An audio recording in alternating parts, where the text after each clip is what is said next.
history with a lot of interactions with a lot of different people and stuff on all of this stuff. But I'll just say this: he did some deep dive, and he tried to get Stan Monteith. You can pull him up, Dr. Stan Monteith, to like critique his paper. And so like this guy I know, like that does, I don't want to dox myself, but he does news for a pretty large city, right? He does the camera work for them. But anyway, he was trying to do a piece on conspiracy, and he said as he was investigating all this and getting into it, it became less far-fetched to the point where, I'm not kidding you, right? He started to affirm the supernatural based on him getting into just studying what these conspiracy. He said, look, the people who are going to the Bohemian Grove, which is not a joke, in Northern California, the people that are going there and the things that they're actually doing, it is so bizarre that the people who have the money and power at their fingertips to do anything are meeting up. Yeah, well, that's true. But listen to this: they're meeting up, and Ronald Reagan, I believe, there's an interview of him saying, I think it was him. He said they invited me to go, but it's the most, the F word for gay people, right? It was the most, bleepity bleep thing I've ever heard of, or something like that. Goes on there, yeah, he said that. So he's saying I didn't want to go, whatever, right? So he was invited to be part of it. Now it's like an elite club. But here's the thing: what's crazy? He said they would get together and discuss policy, and these are people that are on different sides of the aisle, and they're getting together just like like Truman's Show type collusion stuff. It was super weird, right? So check this out. They are doing this now. Alex Jones actually went in there. He actually filmed going into the Bohemian Grove, and they set up security and fencing and stuff like that after this. And then he gets confronted by a congressman in a different setting in some city. Yeah, and he's like, a personal thing, right? Yeah, he's something like, I don't respect you. He's like, the guy's like, I don't respect you for doing that. And he's like, why don't you talk about what you guys doing there? You guys discuss policy, right? Yeah. So check this out, though. So given the fact that these guys do that stuff, my friend, his name's Andy, actually, but he said, what is their desire to be involved in that? Like, why are they doing the stuff that they're doing? They're standing in front of an owl, they're in robes, reading some archaic, the owl looks like Moloch, right? But they're reading this stuff about the cremation of care. Just pull it up on Wikipedia. Cremation of care. That's the name of it. Cremation of care. Okay, that's the name of it. And there's some stuff that went on around that. It's so weird. But anyway, he said, why are these guys that have everything in the world all meeting in Northern California in the woods to do these rituals that they're doing? Yeah, and standing and making noises. They're like moaning. They're reading like weird. It's just super weird, dude. And they're desecrating, they're denigrating themselves for their Lord, which is Satan. So exactly. Self-humiliation. Right. So this is the thing. So when Alex Jones was there, he said a boat came out on the little stream and it had an effigy. He didn't think it was real, but he said they were like a child wrapped in a swaddling cloth, and then they extended torch and lighted on fire, and that's the cremation of care ceremony. Okay, and then they're reading this weird stuff out of pamphlets or whatever, or books or whatever they're reading. They have all these cloaks on, like eyes wide shut stuff. Okay. So anyway, he's investigating all of this stuff. Stan Monteith critiques his paper, so that was actually some good stuff that he wrote. But during the course of all of this, he's like, there's obvious, these people believe in the spiritual realm. The people that have the money, the people that have the power, they believe in the spiritual realm. Now they're not on the right side, so to speak. They're not like affirming, from my perspective would be Christ, or let's just say, following the Prophet Muhammad or something like that. They're into let's get into the occultic, let's get some power, let's get some stuff happening, let's get some things moving and shaking. And so the fact that they believed in it so strongly was compelling to him that there's something going on there. So that they're putting in man hours, right, exactly, towards this cause. They wouldn't be doing it if it wasn't working. Right. So something's going on there. That's how I know that's low level. That Bohemian thing on video, that's low level, compared to what's going on in the depth. Yeah, right? Because a high level will include an actual real child getting burned alive. Yeah, that's what the high level. Yeah, this is just a precursor, right? This is just a prequel. This is just to see, like, are they mentally ready? To include them into full membership. Are they mentally ready for this stuff? So let's do a mock type of thing, right? Yeah. So I mean, Well, it's fascinating. Islamic is in the New Testament when it's like condemning these other neighboring nations. He's like, look, do not sacrifice the children of Moloch and put them through the fire, and don't do the stuff that these neighboring nations are doing. Don't do it. They were doing, and there's extra biblical accounts of this kind of stuff going on. They would bang their gongs so loud so they didn't hear the babies like crying as they're being engulfed by flames, right? So they bang their gongs super loud to overtake the cries, right? As they're sacrificing their babies, right? Under the gods, under these different, deities that they acknowledge. What's crazy about that is I think that's still going on. Now, obviously, people are going to take this to be controversial. Not like me saying it, but I don't care. I think that's what abortion is. I think abortion is actually a large scale level of that, and it's absolutely tragic. But that being said, take that, just check this out. The things that they're doing, the things that these Andrew, don't talk about abortion that way. Engaged in these things is so deviant that it gets to the point where, and I told Congress this like over a year ago, and I don't do conspiracy rooms on here much. Like I just, there's a lot of, it's very difficult, but there's a video that I saw, and I'm trying to find it for the life of me. I cannot find it, and I want to so badly because it was the craziest video. It was like a court proceeding, some kind of official hearing, where like this guy, so this guy, they're in an official, like, it looks like some sort of hearing, like some kind of, court proceeding, like some kind of whatever, a committee, right? And there's a guy, he's speaking just normal, casually, matter of fact, very articulate. He's laying out all of the stuff that's going on with missing people and children. And he's like, I know exactly which video you're talking about. Dude, if you could find that, Sully, I'd be so thankful. But the guy, it's not even, here's what's crazy. It wasn't even speculated. It's not like, no, he's like, we're figuring out what groups are what groups are involved here, and that there is a massive networking going on of people at the highest level. Like the stuff he was saying was so insane. I think he's talking about the police officer, Bill Bill Guntherson. He's like, we acknowledge this. We need to do something about this. This is obviously, it was just like it was like passe almost. It was like, this is what's happening. There's massive sex trafficking going on. There's all of this stuff going on with children, adults also are missing, whatever. And it's on a huge scale, and it's infiltrating the highest levels of government, the elite, all this stuff. Like, he's just open about this in a formal setting. It was the most insane video I've ever seen. Okay. That is testimony from a guy that, people tried to discredit him and whatnot, but he said he was a Mason. He was the highest level Mason. They were doing all kinds of and sleep with it forever by your side. But they said that the final thing that for you will need it. With Lucifer, or saying, I want to go back to the interview. I'll tell you this. What's that? Is it an older guy with white hair? Yes. Yeah. And he's the one who said this thing materialized in front of him. Like that demon thing, whatever, it materialized, which is exactly what the jinn do.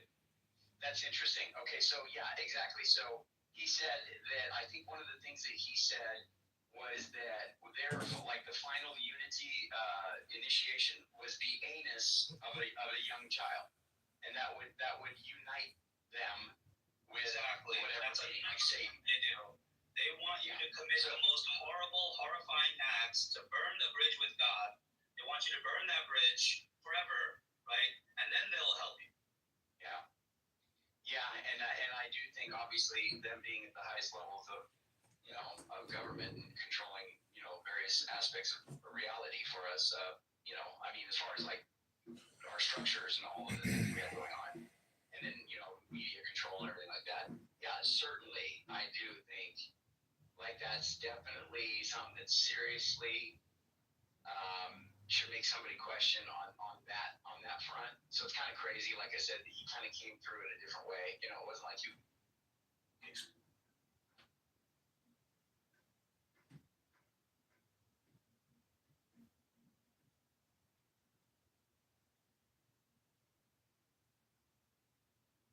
there's a whole lot of stuff on this. And about the way that things are going and how he is handling certain things, and I'm concerned about the economic impact because you are a landlord. You would be foolish to not be worried because I'm well. How are you? I went to Russell's. You're alright.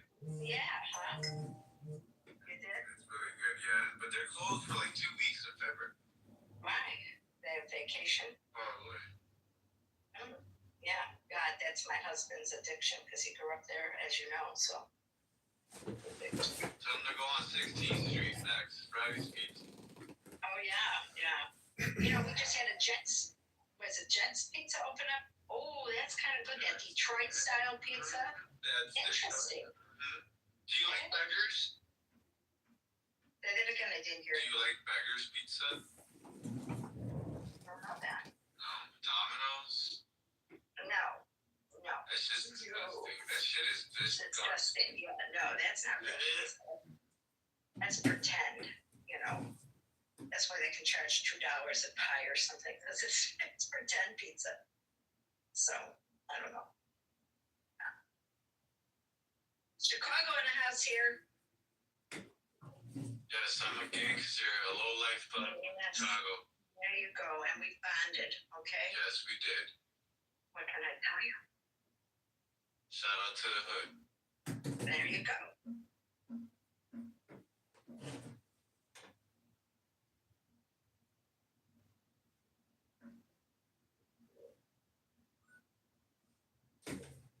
All right, I'm gonna catch you later. I'm gonna go get this girl help. All right, Lena, nice talking to you. Be safe out Nice talking to you. You too.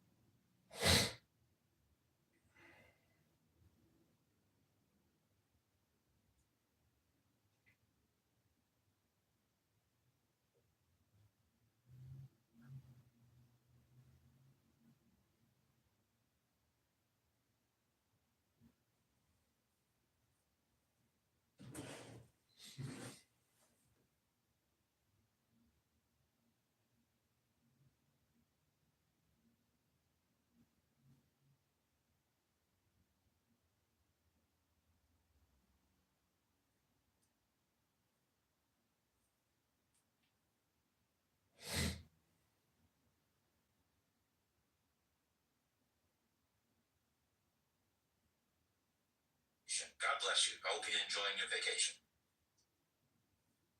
I mean, you're always accusing us of being an echo chamber. I invite you up to the stage to share a contrary opinion, and you start talking about how me and T are being too ethnic for you. And really, Anthony, come on, bro.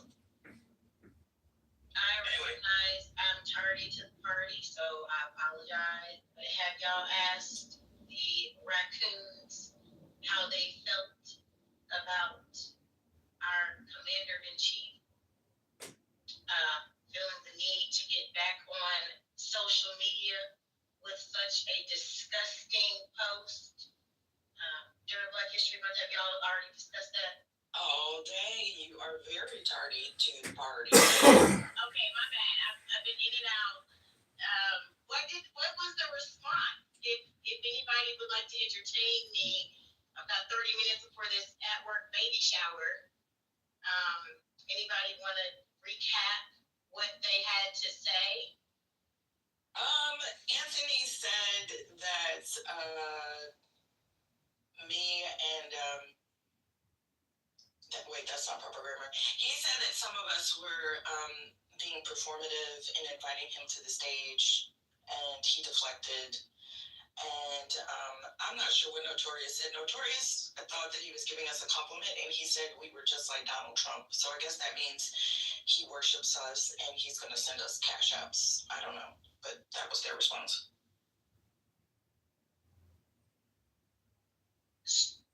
So with everything we have going on in the world, Donald J. Trump feels the need to be so present on social media. Are we honored by this? Are we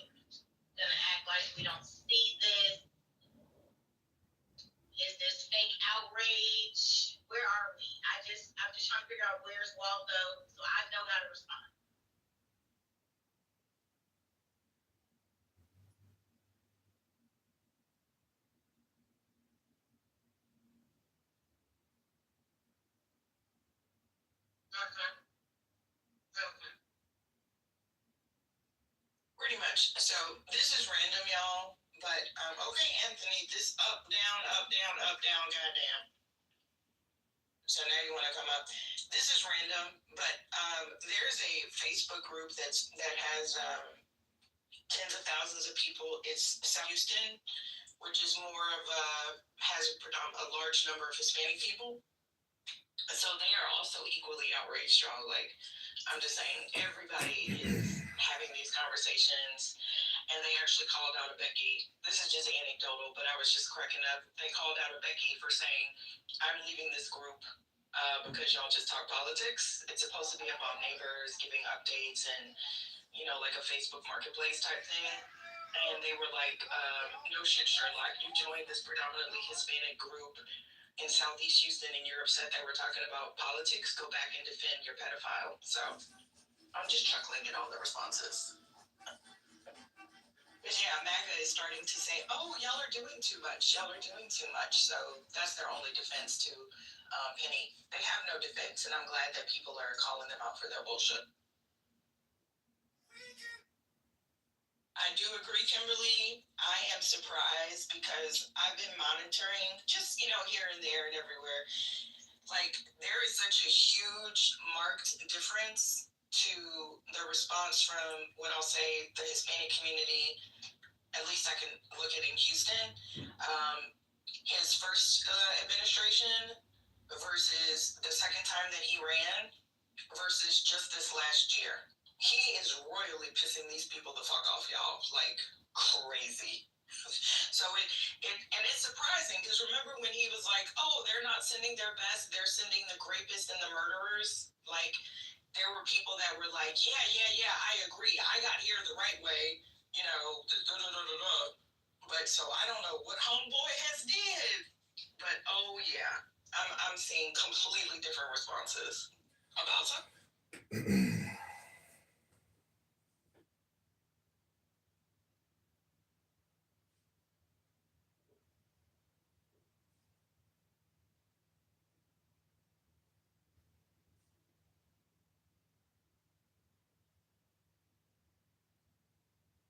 Anthony, you came back on stage. I'm assuming you wanted to say something. I'm on this past. I'm good. All right, I agree, Quinn.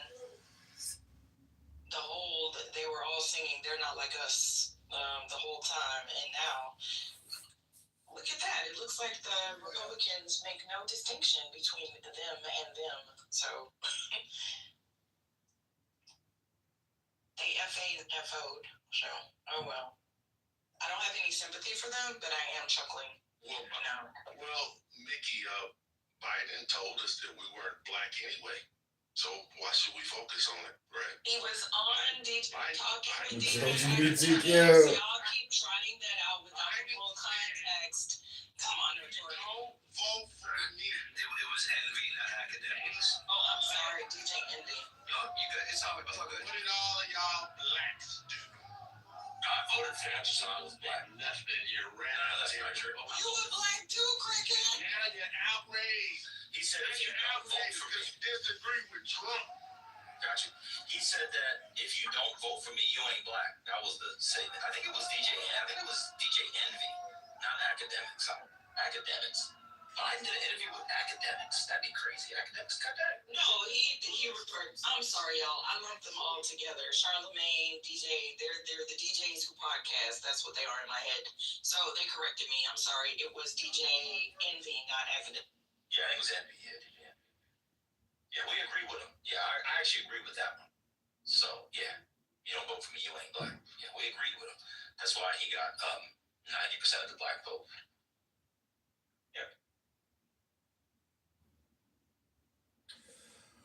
If y'all are ready to pivot, Van mentioned this earlier about deliverables happening. Did y'all see that the comments that Trump said that he would have to, I'm paraphrasing, rethink his immigration strategy? And that is also culminating in the removal of 700 ICE agents from Minnesota.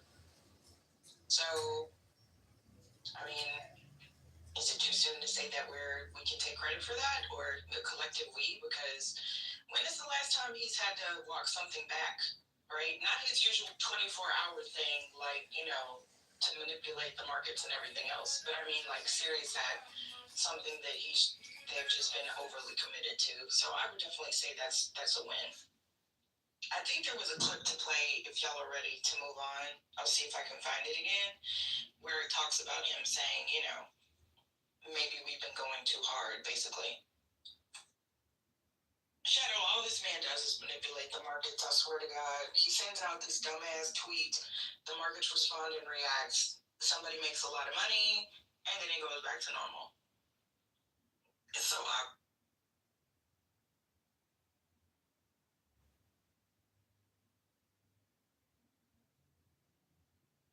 Just don't look at him, Shadow. You'll be fine.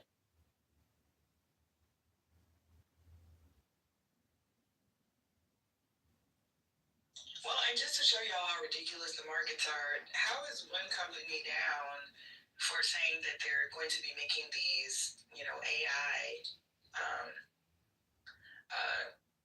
funding commitments, and then the company that they're saying that they're going to be working with, the stock actually went up? It's just so cuckoo, y'all. I'm just tired of them all collectively. Honestly, I'm about to get an IUL policy and start my own bank, to be honest. I'm tired of them. In 1930, Bobby Jones accomplished the greatest feat the game of golf has ever known. He won the British Amateur, the British Open.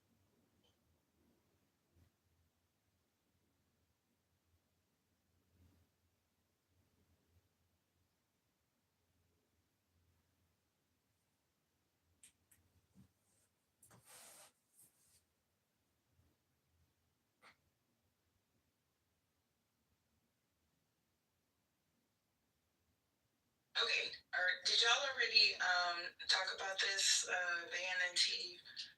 Or if not, I can play it. I've been out of commission the past few days on the app.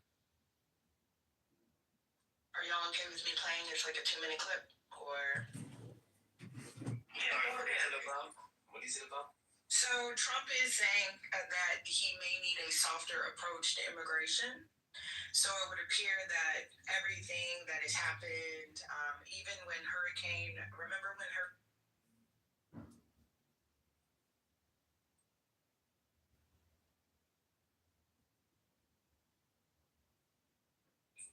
I have to be such a hero every day.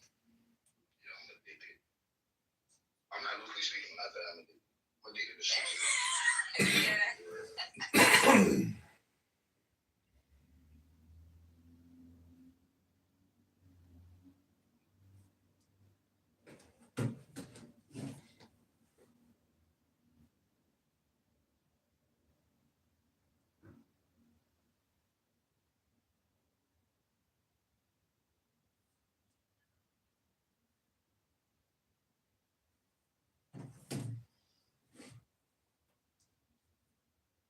But who's still around, Joe? Where are the Egyptians? Where are they? Well, I ask myself that question every day. Where are they? Yeah. They were around. I was still very Where are the open. Vedics right now? I don't know whether the way. How to debate with the Wigna? Probably not from. Oh, sorry. Go ahead. It's your turn. Why don't you go to African? The ones that have Jataveda, that group, do you debate with them at all? Oh, absolutely. They despise my existence, some of them, because I'm not an Advaitin. Yeah. They're all Advaitins. So this attraction to like monotheism is Not monotheism. They're not monotheistic, right? They're doing Neoplatonism because the English that's been given to them is Neoplatonic.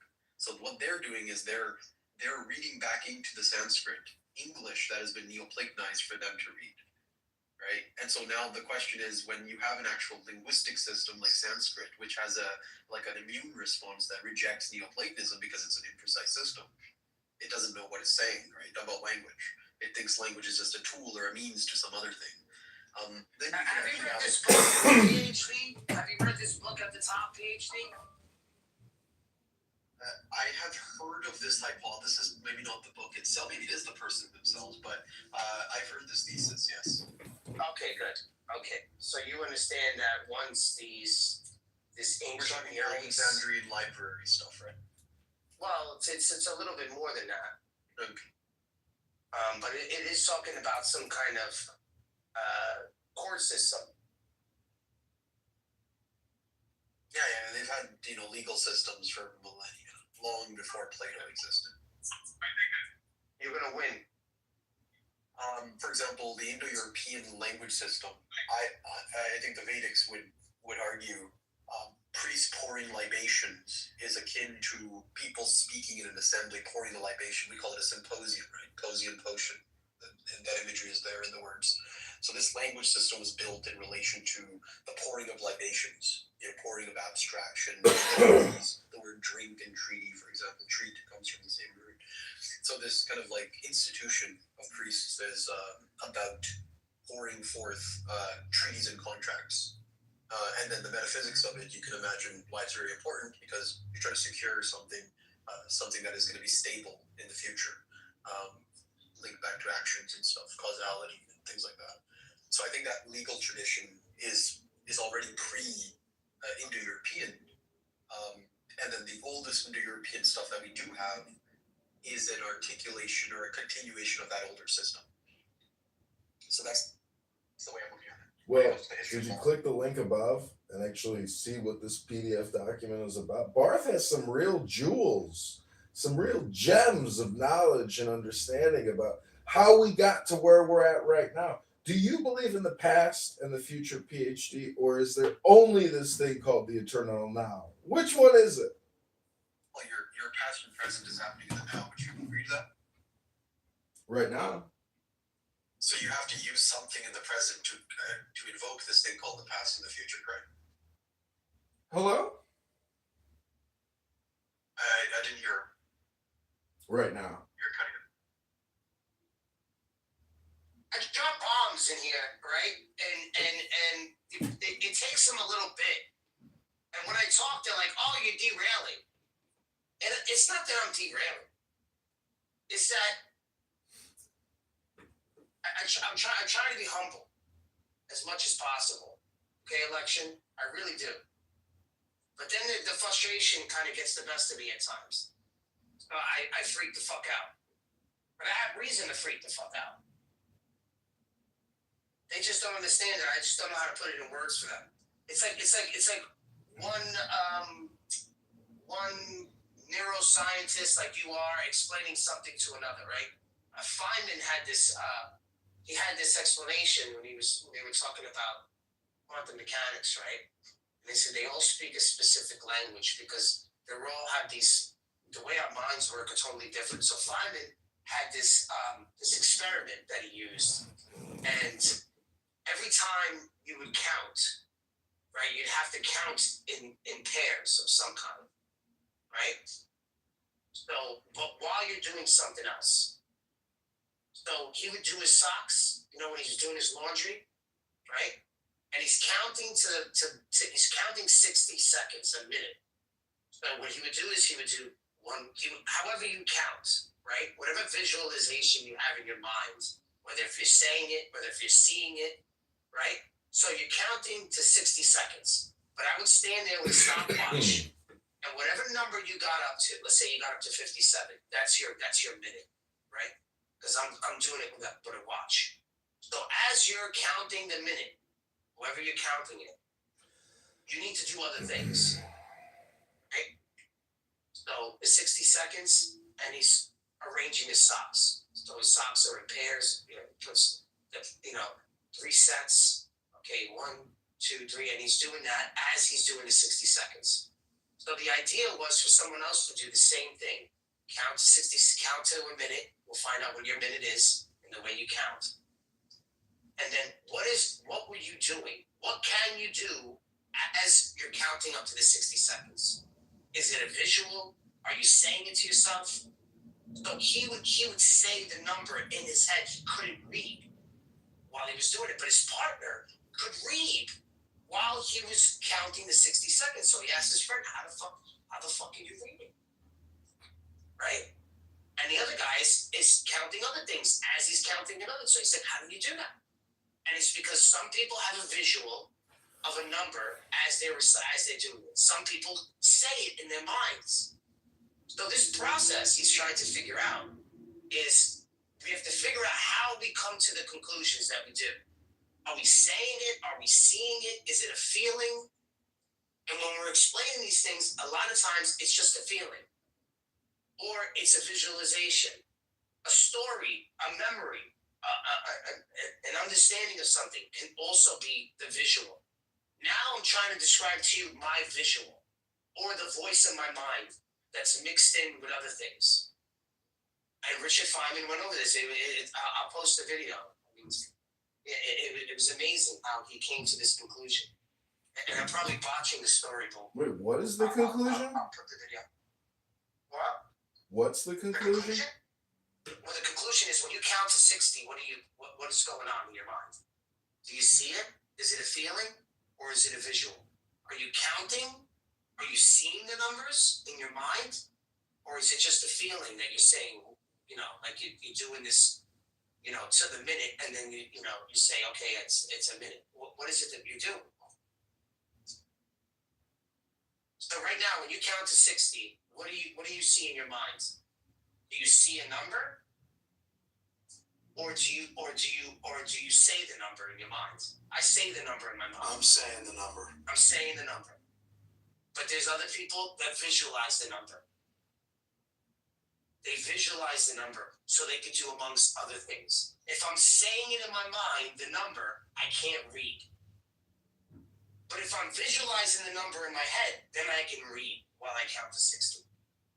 Yeah, that's how you speed read. They know. Yeah, that's how you speed read. You're not supposed to say the words. You're supposed to. Exactly. So he's breaking down, finding this very complex science or very complex ideas that are very new, that it's very difficult to explain to one another.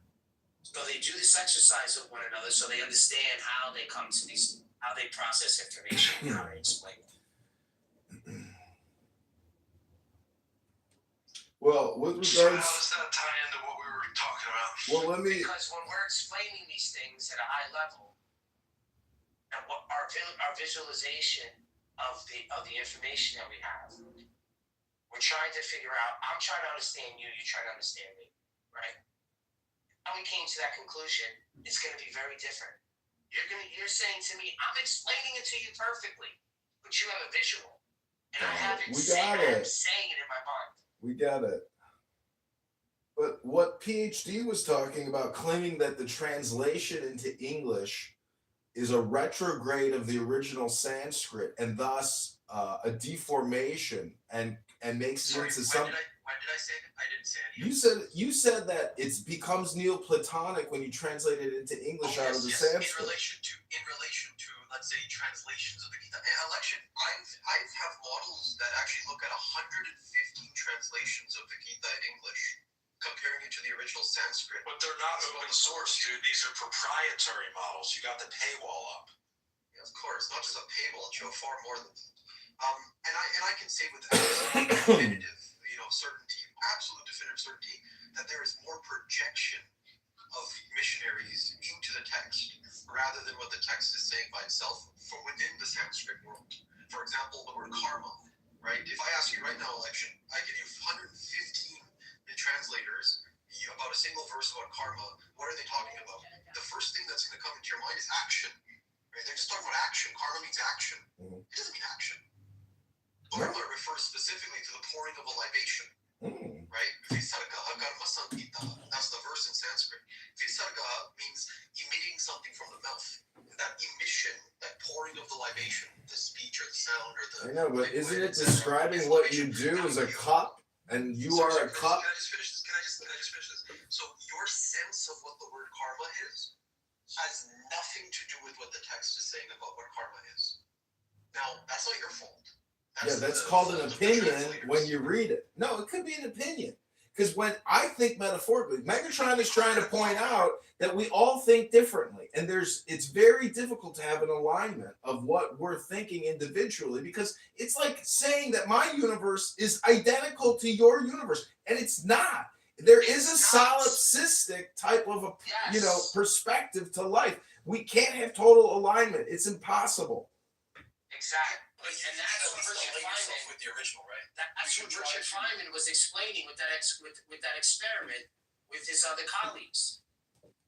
Yeah, but you should at least try to be faithful to the original, right? Rather than saying, I don't need to care about the original. What are you, a robot? The original is. You're living 2,000 years later, my man. So this is the beauty of Megatron. The censored language is built in a way where it's exactly preserving the sense that is supposed to be preserved for thousands. That's bullshit. Bullshit. Yeah, I don't think he accepts that, brother. Bullshit. That you have every right as a biblical Got it. person to Well, be that's your opinion. That's your opinion, PhD.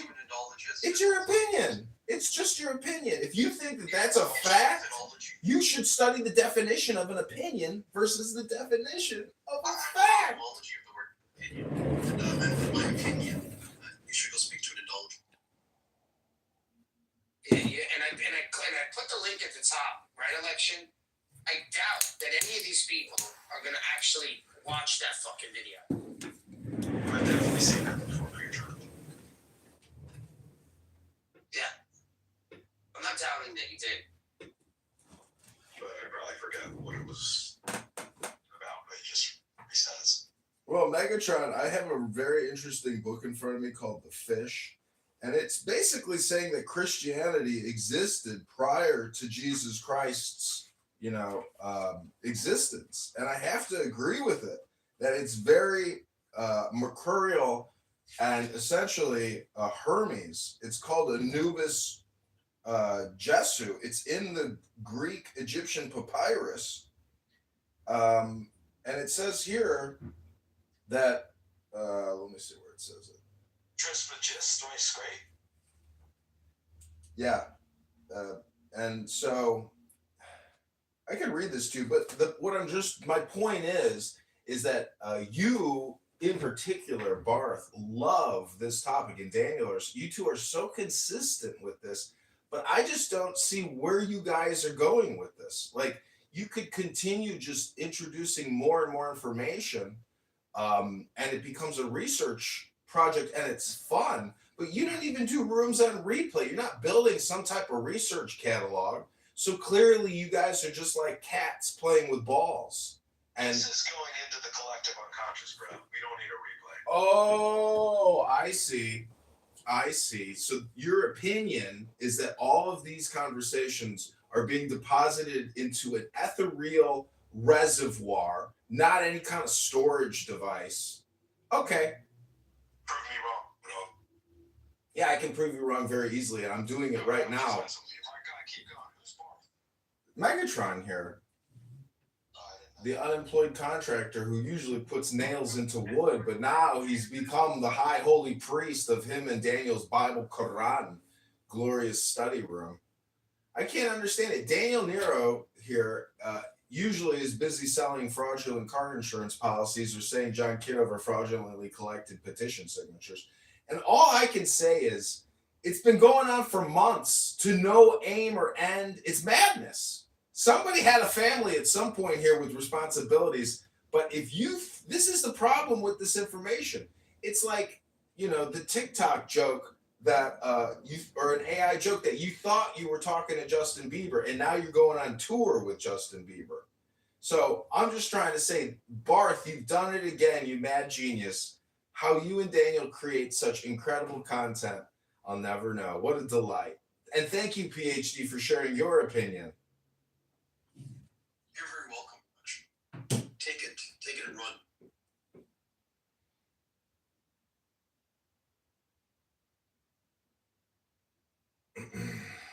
But I will say the title of the room really cuts to the chase, which is we're talking about a book club here. And everyone has their opinions on the book club. And it's such a never-ending nonsense that, this is why I'm basically a materialist or a Zen type of person, meaning there's so much subject that eventually you just get lost to it and you're not even involved in the object anymore. And so Megatron drops these little gems here and again. It would just be nice if Megatron could just drop gems all the time. you know, and we could just be gem catchers. But unfortunately, you got to swim through a pool of poop to get to the shower. I think that's, you know, is that what you're trying to do, Megatron? To make people, you know, climb up a mountain of feces to find a golden chalice at the top?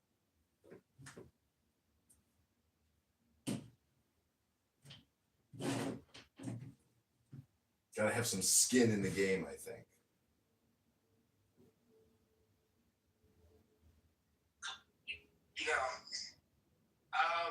Yeah. Well, you gotta sift through the bullshit first before people start to pick up on what you're putting down. So I think that's the main thing. But I don't need to record the rooms. If you don't remember it, because I'm gonna remember it. LSF is gonna remember it. I'm gonna retain it. If you don't retain the information, then that's your fucking problem. You're not really interested in these conversations. You really don't care about what we're talking about.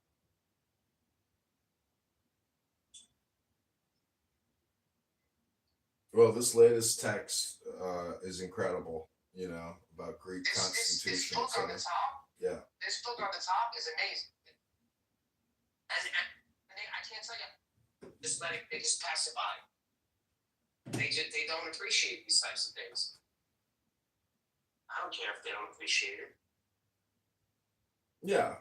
It's amazing because, you know, it gives a quote in there that the Constitution is the soul of the country. And there's just so much information out there that it's unfortunate we won't even have enough time in our lives to, like, you know, enjoy it or get to it. I mean, we are living in such a propaganda psyop state that we're literally telling our attorney generals to arrest police and law enforcement. Like, we live in fucking clown world, and it's because people in our society don't read documents like this. You know, do you know only 1% of the US population's ever read the Constitution? Less than 1%. So we don't have a constitution because nobody's read it.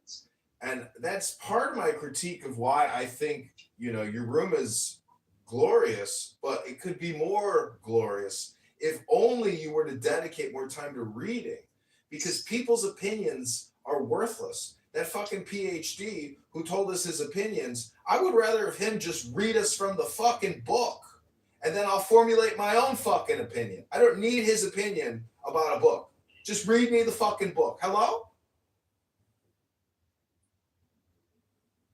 He's never read the book. Good old Art Dawkins always fucking comes out.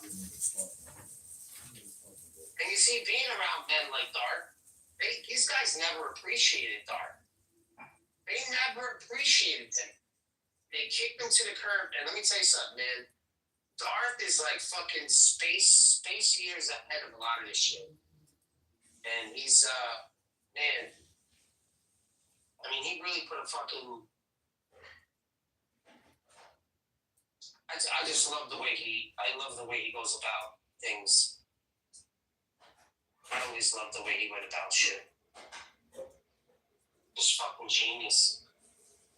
Yeah, you know, he's never lost an argument. He's never lost an argument, correct. In order to lose an argument, you need an opposing view. If the atheist never gives the opposing view, I'm going to lose an argument. He's fighting ghosts. He's literally fighting a ghost. Scumbags. He's so fucking smart. Reading out of the Stanford Encyclopedia of Stanford Encyclopedia. Do you know all that shit in Stanford Encyclopedia? It's just like teachers posting the fucking papers of their students. It's not even anything that makes any sense. It's quoting. It's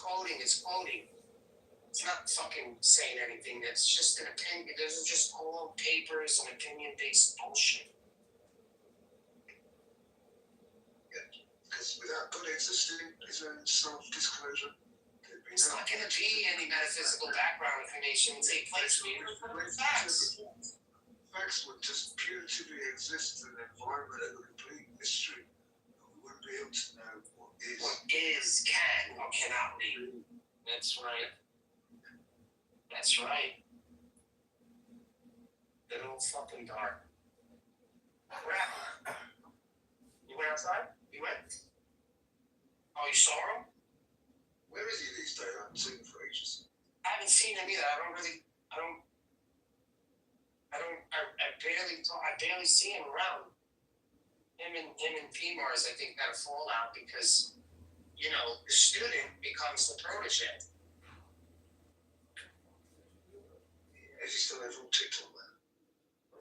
No, he keeps getting banned on TikTok because of his language.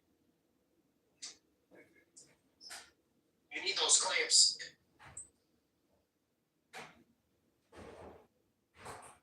There's not going to be any metaphysical background information to take place for you to interpret facts. Facts really just exist in a metaphysical environment of complete nothingness. Yeah. You gotta go.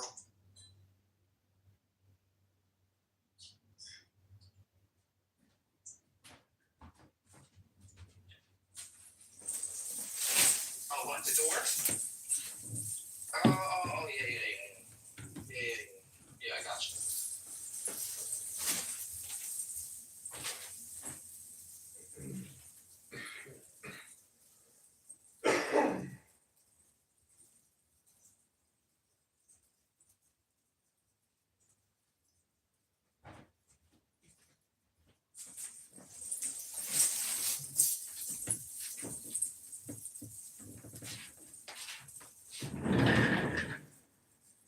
Well, I guess my only criticism or complaint, I like to call Clown House a complainium or a Jewish complaint department.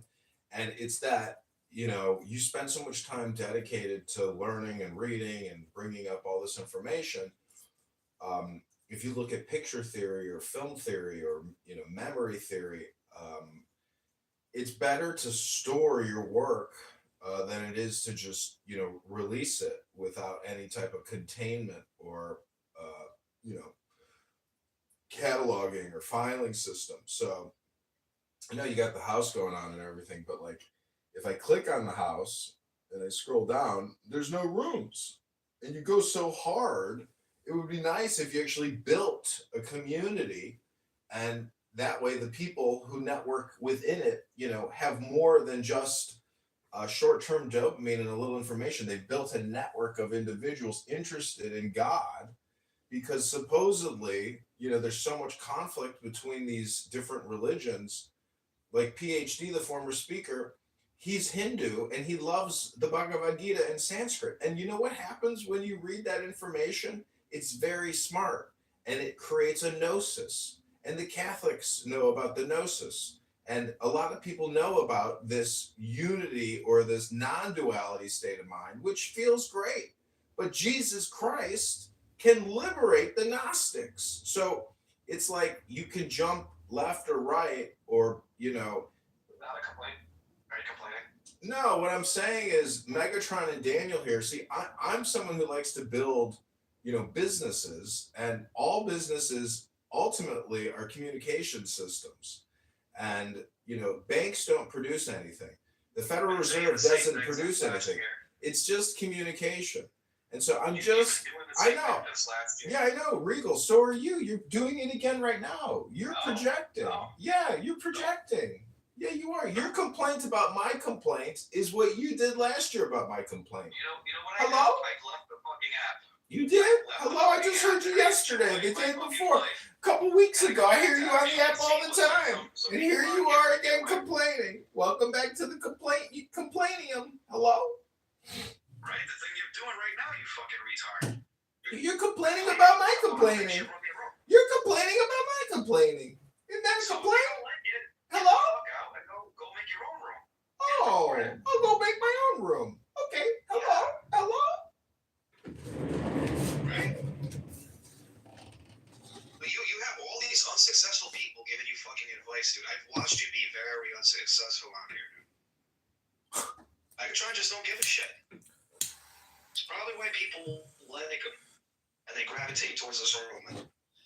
You know, he doesn't want to sit there and fucking record it. You know, he's right, but he's interested. They'll go and check it out, so they can read it from the fucking.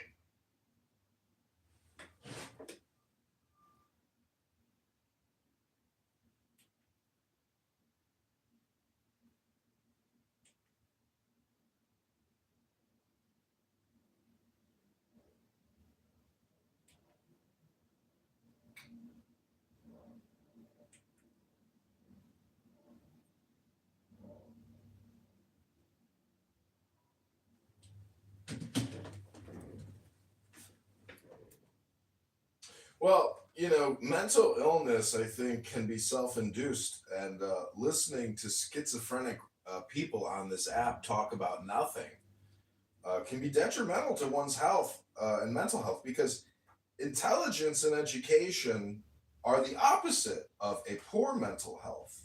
In fact, that could be one way to cure a poor mental health. What if it's the case that like it's really just entertaining at the day to watch grown men spurg the fuck out and act stupid and yell and that is entertaining. Right? Okay, point of order, moderator. I'm going to read something from a little book. It's just one sentence. It says, every event, including death, is only one more accretion to our experience, freely willed by ourselves from the beginning, and therefore predestined. Can you tell us what that means? Yeah, let me read it for you again, and then you use your integration and your understanding and comprehension to maybe try to tell me what you think it means. Every event, including death, is only one more accretion to our experience, freely willed by ourselves from the beginning, and therefore predestined. Is that what you say to yourself to make yourself magically like dick hard for like a broad or something? I don't think that that's what it means, but if that's what you think it means, well, then that's great for you. Is that what you're doing for yourself? Okay, moderators, I would like to prove that I'm not a schmuck, but Regal here is. Regal, go ahead and tell us one sentence, anything that's intelligent. Go ahead, I challenge you to make one intelligent statement. Fucking, that's fucking what you mean, G. He's what you. Okay, moderators, again, I'd like to prove that I'm not the schmuck here, but Regal is the schmuck. Regal, go ahead and say one intelligent thing.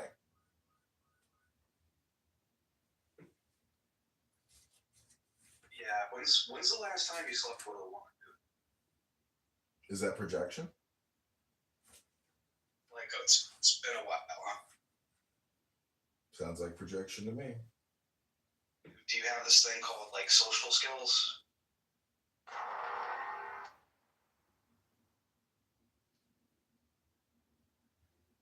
Okay, I'll try to read you something else intelligent. It says, this verse declares that the old formula of magic, the Osiris, Adonis, Jesus, Marsyas, Dionysus, Atticus, etc. formula of the dying god is no longer efficacious.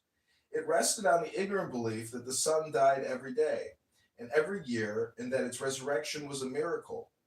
The formula of the new eon recognizes Horus, the child crowned and conquering as God. We are all members of the body of God, the Son, and about our system is the ocean of space. The formula is then to be based upon these facts. Our evil, darkness, illusion, whatever one chooses to call it, is simply a phenomenon of accidental and temporary separateness.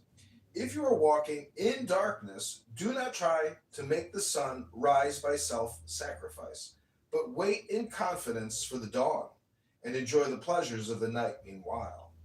Now read the sacred words on the hilt of the dagger used by one of the dwarf henchmen of those who eat the baleful fish known as Nazarene. Dare not to stand upright, dare not to think or grow, dare not to use thy might, dare not to face thy foe. Dare not to do thy will. Dare not to love thy mate. Dare not to live thy fill. Be feeble, fool of fate.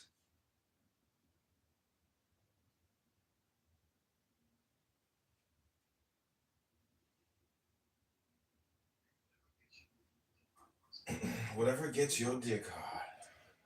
This room, but whoever was just speaking now, what you just reading, can you tell me that was incredibly intelligent? Yeah, it's smart. That's why I kept asking Regal here if he could say one intelligent thing. Oh, it's part of, I'm in a book club, and I usually meet with this Talmud Chacham on Thursdays at 10 Central. But for some reason, he's always driving cars with Somalians. But what were you just reading? A book. It's called The Fish. Go Fish. Regal here is a schmuck. Megatron put a great link in the top. Check it out. You can read about Greek constitutional theory going back thousands of years, and then you can realize, oh my God, this is even more intelligent than what we have. What happened here? In 2026, we must be living in a fallen clown world society. It's just obvious. They want to arrest the police. So explain that to me. How can they arrest the police? I don't understand it. But they're calling for the arrest of the police. These are law enforcement officers picking up narcotic trafficking murderers. Do you have any idea who Department of Homeland Security has arrested in the past, 90 days? They have a website now. You can actually see the illegal alien narcotic traffickers who they've arrested. And it's rampant. It's in every state, every town, everywhere. And everything that has come out about Epstein and his associates, and the fact that he's like totally intertwined with the Rothschild banking empire, it's fucking, we live in a parallel universe, and nobody actually knows or knew what was going on, globally. But anyways, I like reading books because books are intelligent. And two of the most intelligent books ever written are the Bible, and other parts of the Bible. Definitely not the glorious. Read that one. It's got some smart things in it, but it's not that smart. That's the fucked up part about it. Is people just think it's the greatest. But if we were to have an intelligence index ascribed to each book, the Quran's gonna get like a D-. The Bible's definitely getting an A+. Hello?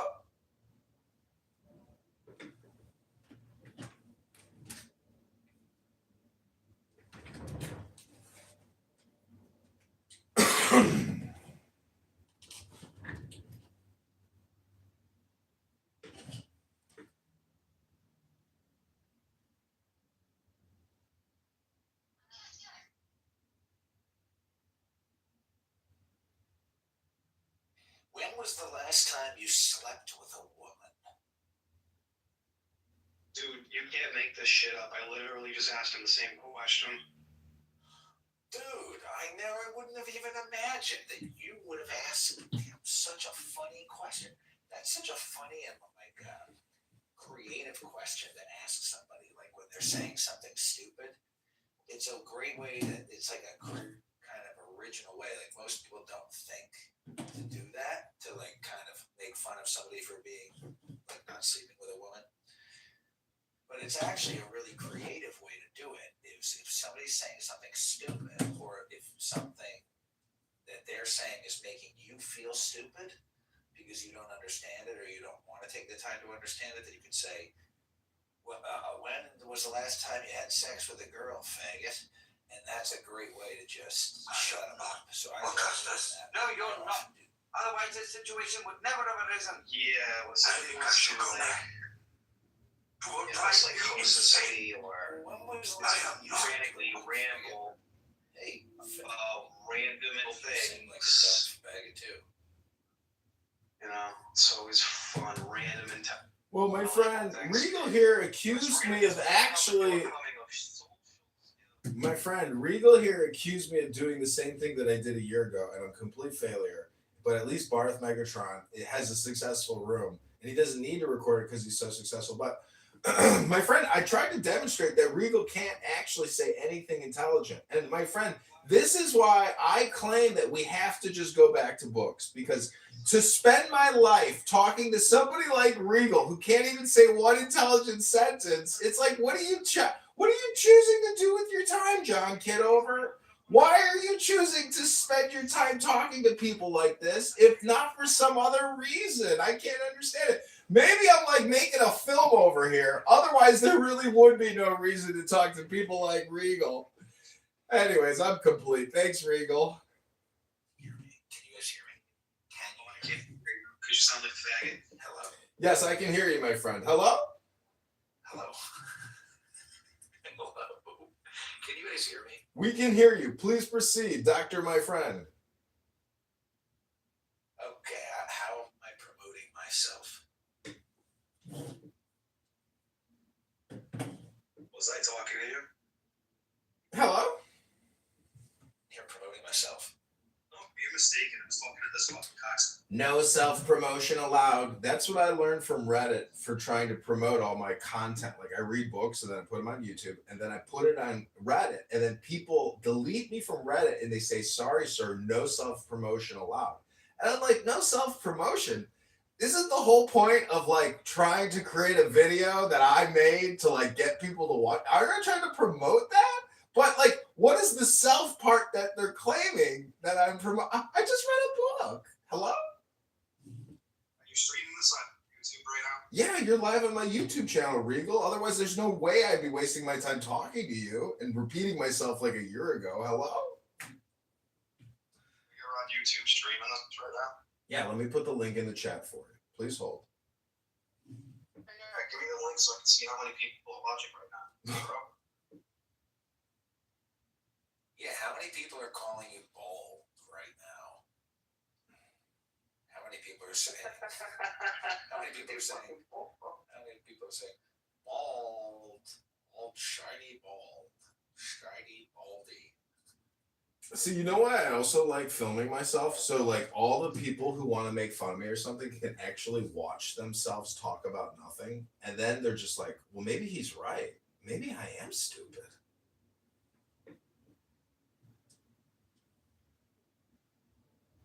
Or maybe people that want to be involved in your social experiment.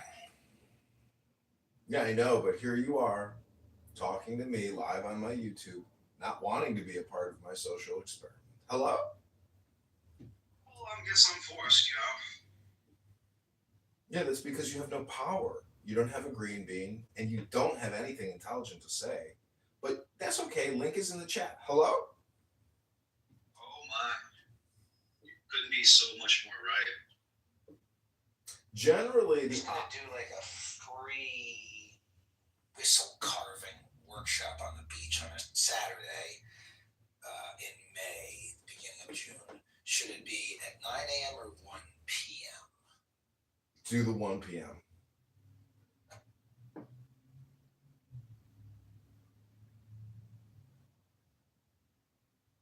See, Regal, I'm not like making fun of you. I'm calling you a fool, actually, not stupid. I have to be careful with my terms because there's a big difference between stupid people and fools. And the fact of the matter is, I know that you can probably read, and therefore you're actually not stupid. Oh, welcome, El Norma. And so the point is, I can confirm that everyone actually has the same intelligence if you can read.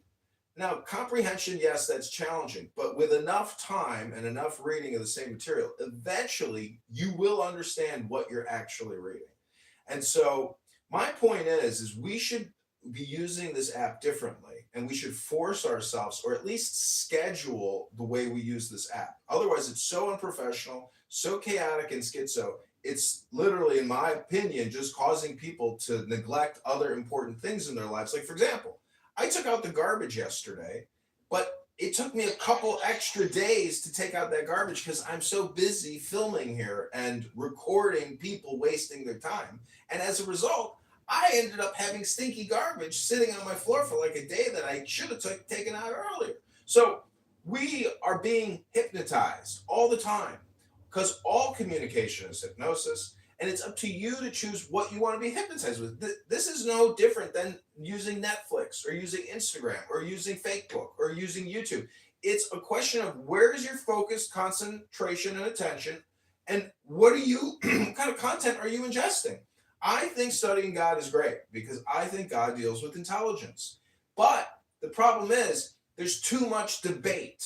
And the problem is on a conference call is the information transfer sucks. It's not a lot of gigabytes. But Megatron here, because he is a glorious, ultra Megatron, he put a link above. And if you gentlemen or ladies click it and briefly scan it, you will say to yourself, oh, fuck, this is a very smart book. A lot of shit I never even thought about or knew about. But here it is. And it's a hell of a lot more intelligent than all the stupid ESL opinions that you're going to hear on this app the longer you continue using it. Hello? Sorry. Hello? Yes, let's hold it a little more.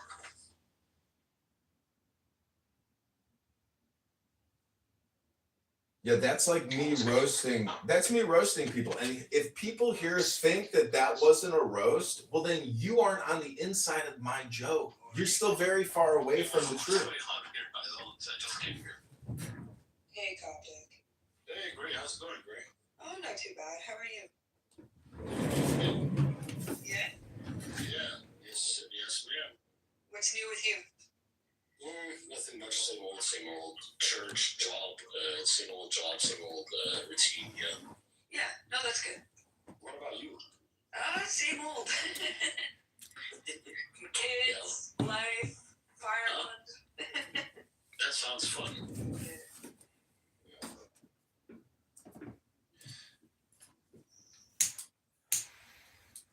Wait, what happened to the guy who was reading the intelligence stuff? Did you move him down, or did Yeah, he you was move moved stuff down? Hello? That's what he was doing. I fucking can't stand that shit. I fucking can't stand that. Wait, why did you move him down? Was there a reason? I mean, you can go and open up a room with them and hang out with them if you want and be Beavis and Butthead. Well, I would never do something like that. That sounds like a really bad waste of time. It's a really good idea. I mean, as long as he's here now. I mean, it's like fucking Foxness meets Cocksmack. I would never like open a room or spend time with that person in a room.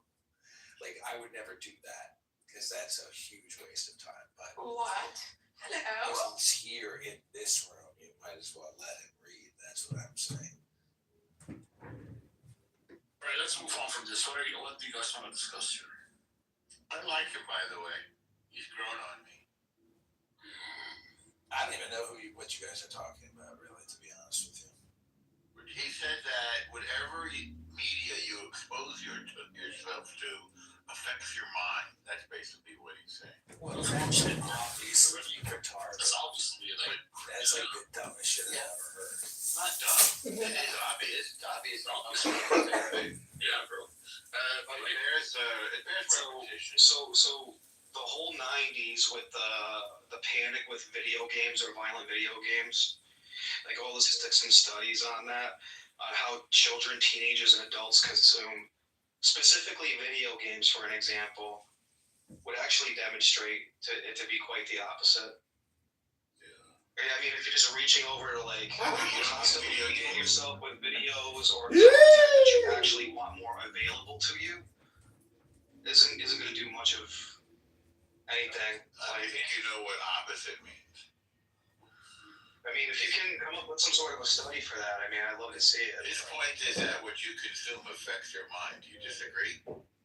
Yeah, if you don't have any self-control, sure. If you're an impulsive person with like a mental disorder, maybe. It doesn't correlate with impulsivity. How does that like rebut what I'm saying? Impulsivity has to do with behavior. I'm talking about the effect of what you ingest on your mind. Does it affect your behavior? So what are you talking about if not behavior? That's a separate. We're not talking about behavior. We're talking about Okay. Okay. So does the mind influence behavior? Of course. Okay. So why are we exclusively talking about one thing when they both affect each other? The fact that one thing affects another doesn't mean that the Okay.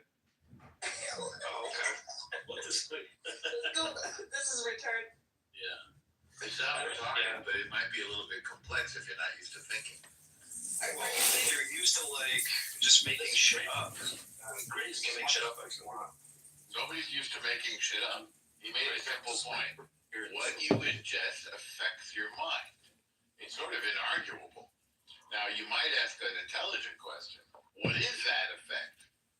That's a bigger conversation. And then you might ask another question, which is a third question. How does what you ingest affect your behavior? Now, the latter question is not very conclusive, as you suggested, from the whole video game panic. But it's inarguable that what you take in affects your mind. It's obvious. What books you read, what television you watch, what social media you ingest, what video games you play. They do have an So we effect. just simply agree then. Of course. It's obvious. Right, but Regal was making the point saying, that make it sound like you're making some sort of exclusive separate point that like right. negates what it is that I'm saying, but it's not. I mean, it's like You're not really making your language. I don't think you're No, Regal went beyond that point and said that just because he watches a serial killer documentary doesn't mean he's going to go out and be a serial killer. But nobody made that point. He was reacting to a straw man that was besides the point. No. you don't think environmental things affect the mind, right? Is it which way is it? Yes, environmental things affect the mind. That's what he said. Oh, okay. So where do we start here? The mind or the environment? It's your choice. Oh, okay. Either way. So you make a decision. Yeah. See, do you see the shit? You can't make this shit up. Well, no, you can't. Because you're not very creative. Well, Yeah, again, if you want to know, separate the two, and just you're acting like because you're dividing this into like more specific and nuanced topics, doesn't mean that we're not talking about the same thing as a whole. Is absolutely I'm separating the questions because they're different. yeah, questions. obviously. So now but it's you're obvious. acting like as though they entail the whole conversation as a whole. That's like They don't. retarded. They don't. They're separate questions.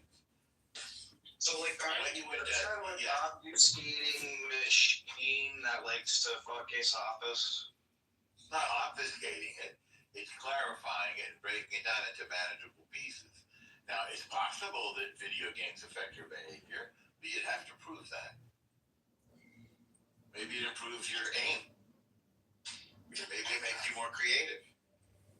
Maybe it makes you more Yeah, passive. list more reasons why it could. Yeah. Well, let's not deal with the impossibles, right? Let's actually deal with reality. Let's not live in a world of like what's possible or necessary. Let's actually Everybody deals with reality. You actually use philosophy like this on an everyday basis. So on an everyday basis, people are concerned with things like this affecting behavior. And you know that. You but are. you don't but you're trying to separate this up as though it isn't. You're saying You're having some other kind of discussion. behavior? You're saying you're concerned with how it affects behavior? Whatever. What do you mean, whatever? I'm trying to see what you're saying. Do you know what you're saying? You know what he's saying. Come on, Sam. You know, he's been repeating it multiple times. So our normal, by the way, Gray, one day I would like to have a discussion with you on like atheism and like the existence of God and all Yeah, that. Dude. I don't absolutely. believe in atheism. I think it's a. You don't believe it, but I don't believe in atheism. You don't think That's it exists? cool. No. Yo, Matt. You and Beaver, like you put comments, you know, and politically correct, and then they call you out. They never do. They not bring you on stage, and that's very different. But that's incredibly weird. but I've been recording Trump derangement syndrome rooms, and it's going pretty good because Trump really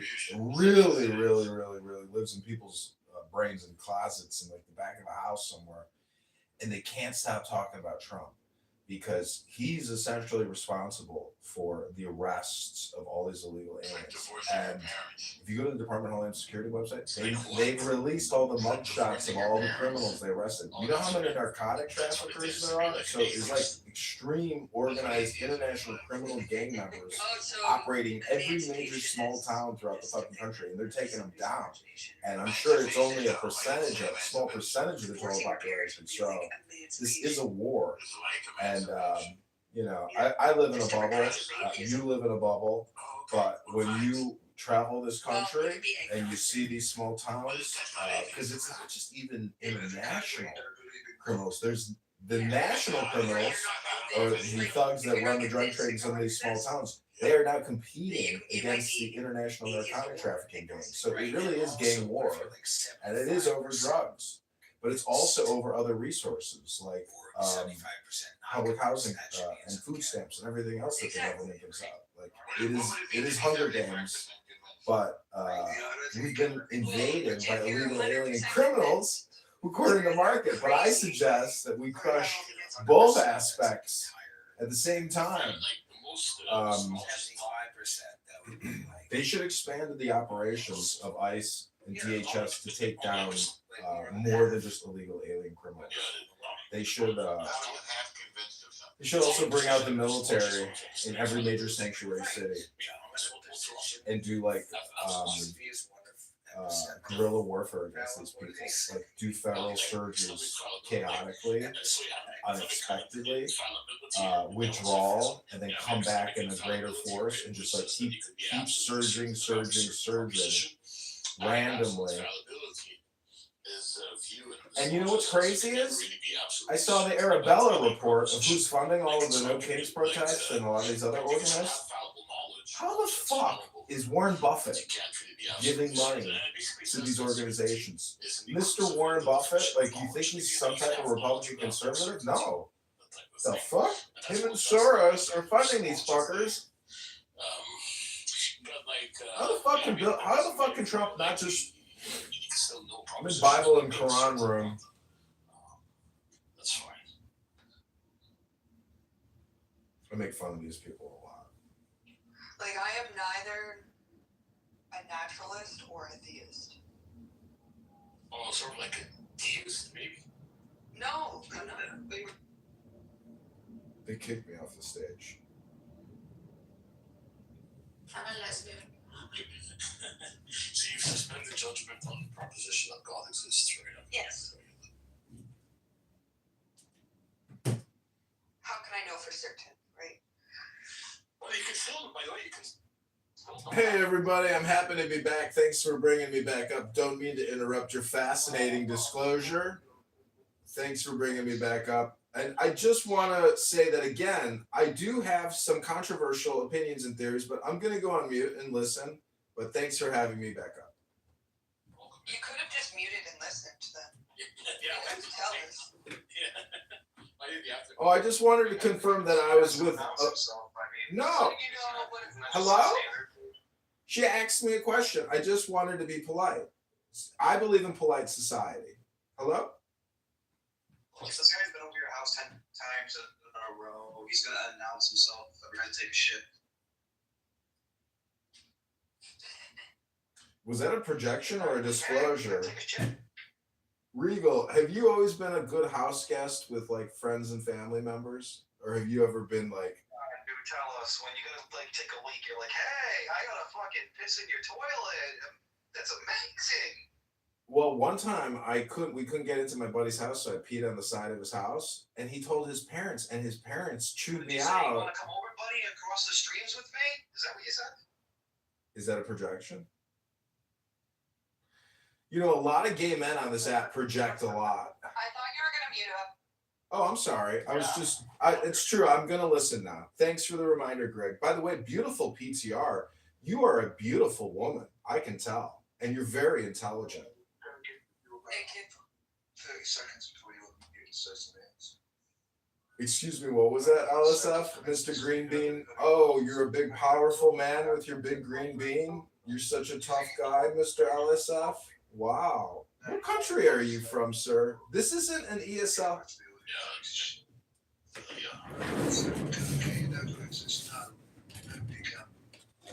Well, the idea behind it is like, I think like a lot of people, when it comes to this, they're conflating between certainty and knowledge, right? So like an example, like a lot of personologists give about this, like for epistemic fallibilities, like, let's say you're crossing a bridge, right? Well, it's logically possible that the bridge can fall, that can break down, right? And so you can't really be absolutely certain when you cross the bridge that it's not going to fall, but you can know that it's not going to fall. It's highly implausible. Yeah, no, you're conflating belief and knowledge. Oh, no. You can't know God exists. So knowledge is usually defined before the get your cases. I really like that definition though because it's very easy and simple. And justify true belief. So it is a belief that's justified and it's true, right? And so if you have sorry. Okay, so it's true. Oh, like that's one of the conditions, the truth condition for a belief. In order for it to be warranted and to be construed as being knowledge. For it to be knowledge, it has to be true. That's correct. It can be a justified belief, but it doesn't make it true. Oh yeah, so if you have like a justified belief, right? Let's say you have a justified belief, a belief that's justified, right? What's going to happen in that situation, right? Is that what's going to happen in that situation is that if the belief turns out to be true, right, then it means that the belief that you had was actually knowledge, that you did actually know, right? And what the epistemic Hermes, welcome. Yes, human beings can acquire knowledge. Hermes, I've been listening to your disclosures, and I would not suggest you do an interview with Mr. PhD because, I don't like your political positions, but I don't think, I think you're still a cool guy, and, that's where I am, with like everybody on this earth. Like, if you're a cool muchacho, well, you know what? Like, you're a cool muchacho, but I would just say, don't make yourself the center of attention and just dedicate yourself to education, my friend. I agree with you. I've been thinking about this as, I was talking to Pro and Miss Nancy, and they, it's not going to help. It's definitely not going to help in any kind of way. They're going to take anything I say and just, twist it and whatever. So, yeah, I'm going to have to tell Pro that it's not going to be a good idea. I'm not going to do it. But you're right. At first I thought, hey, I have nothing to hide, right? But I thought about it and I was like, I've done this already once. And it didn't matter. People actually made it worse. They tried to make it worse. So yeah, I do agree with you.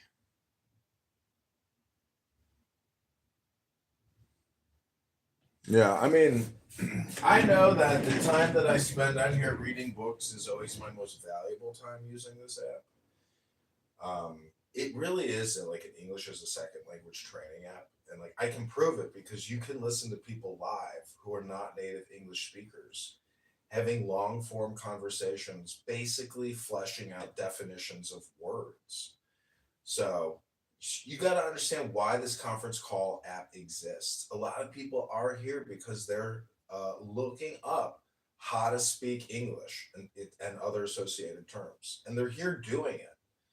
But I can actually read a very complicated book to you in English that they would be incapable of reading at the same speed at which I can read it. So there's like an information transfer happening, and it's not a lot of gigabytes, but you can post a link of a PDF with hundreds of pages, and then we've increased the information transfer significantly. But now we've also expanded the amount of time required to analyze that information. So that's how this conference call app functions from like a language communication perspective paradigm. And I thank you for being here because you listened to me read books, yesterday or the day before, and those were all Hermetic books, and we were reading about Hermes, and I'm sitting there looking at you, Hermes, and I'm like laughing because I'm like, isn't this crazy? I'm reading a book about Hermes Mercury, and there's like somebody in the audience named Hermes. I'm like, this is like, you can't, you can. I think it's just coincidence, but like you can't possibly say that that's like possible that somebody would. I mean, Hermes is probably very popular, but the chances of all of that communication aligning with your name is, it's interesting, and not coincidental. I think so. That's the cool thing about communication is it's not coincidental, or it is coincidental, and you see how these words are very important. The power to essentially control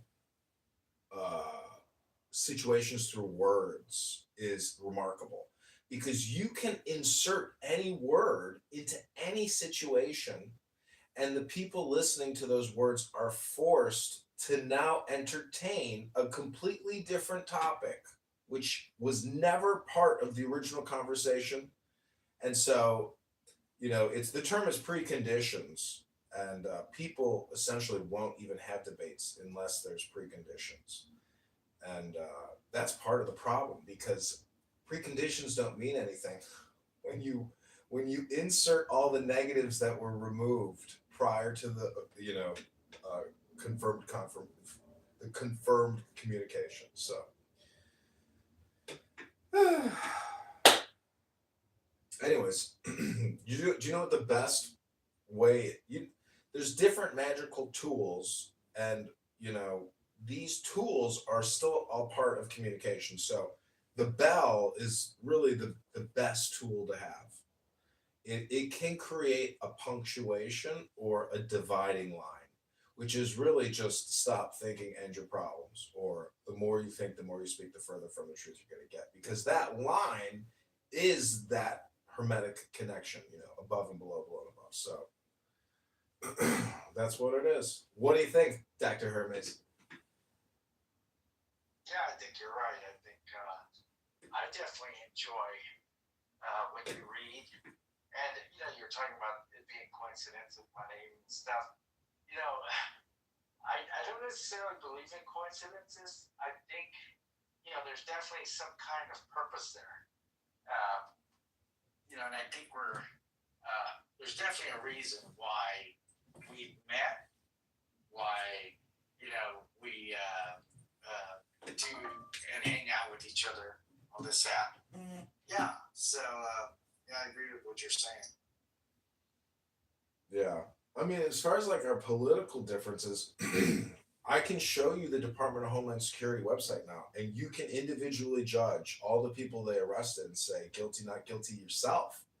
So until you do that, you're on very tentative ground with regards to your immigration law enforcement opinions.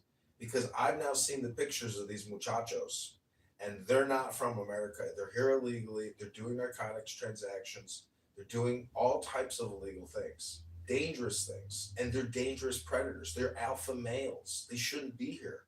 They're not part of our natural setting. They're here illegally, committing crimes, harming people, harming innocent people. So, I gotta say, I can show you the link. They published it yesterday. The DHS now has a mugshot booking website. You can view everybody in every state. You can filter it. There's filters on it. You can specifically look and filter. It's amazing. So, that's why I say, like, to slander a law enforcement officer who's risking his life. Yes, he's going to make a salary and a pension, but he's still doing very dangerous work with men who are not, not pushovers, man. These are tough motherfuckers who could kill you. And if they're given the chance to kill you versus be free, they will probably choose to kill you. So how can you say these people aren't, courageous in doing these apprehensions? Because I could show you thousands and thousands of very dangerous people. Very dangerous people, Hermes, Okay, now let me ask you a question, right? So when you do see that not every one of these individuals, and I'm just referring to like the videos that people capture and post, right, on social media. And when we see video after video after video of like, come on now, this guy or this woman is a criminal and a threat to our society, and they're not. I mean, because you can clearly see, they might be a teacher, they might be a lawn care partner, whatever it is that they do, right? Maybe they're a plumber or a nutrition or whatever. What do you think? I mean, do you think that every one of them was a criminal? They have a prior case history. It's not like they're just giving them new charges. So they're all in databases. All this shit is in a database, and it's going through the Epstein files. Holy shit, dude! You got to go to this website. I would actually spend time in my life Let to me share continue this this with research. Let me share this with you. You do realize, and I don't know, you may or may not know this, what they're doing is, let's say you go to court, right? For anything at all. You beat the case gets dismissed, the case you're not convicted. It's all right. And then what they do, or immigration, because this is at the state level. So at the state level, you were not convicted. There in Chicago, as an example, right? And immigration comes behind these immigrants that got their case dismissed, and they tell them, well, we're still going to take it as a conviction, even though the state dismissed it. Isn't that illegal per our Constitution to do that? Wait, what's the question again? So here's the scenario. An immigrant, right, gets accused of whatever. He goes to court, he beats the case. The judge, the state judge, the criminal judge, dismisses the case, he's not convicted, right? So then immigration comes behind that and tells the immigrant, we don't Oh yeah, yeah. case. You got to understand, federal law trumps the state laws. That's in the founders' framework. You can't get away from the federals. The feds will always win. But listen to this. This is what's happened. Very specific procedure of how they're doing it. So they tell you, we understand the state dismissed this case, but we're going to take it as a conviction. Now, what they've done is that's called double jeopardy. Number two. No, they're bringing new Hermes. They're bringing new charges though. No, hear this out. What they say is, what they do is they don't give you due process. So it's not like they're going to retry you on what they just dismissed at the state level.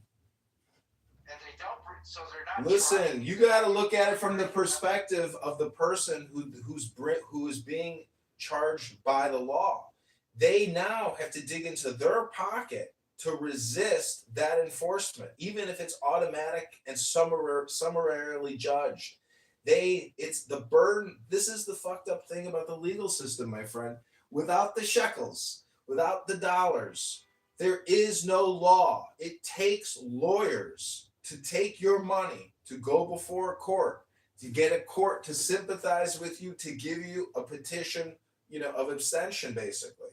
So this is the real law. The dollar and the law are connected. And the thing is, Hermes, not many people have, less than 1% read the Constitution, and less than 0.1% has ever looked what's on your dollar, and your 5 and your 10 and your 20 and your 50 and your 100.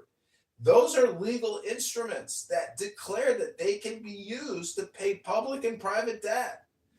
But the thing is, the symbols on there are part of the Hermetic tradition.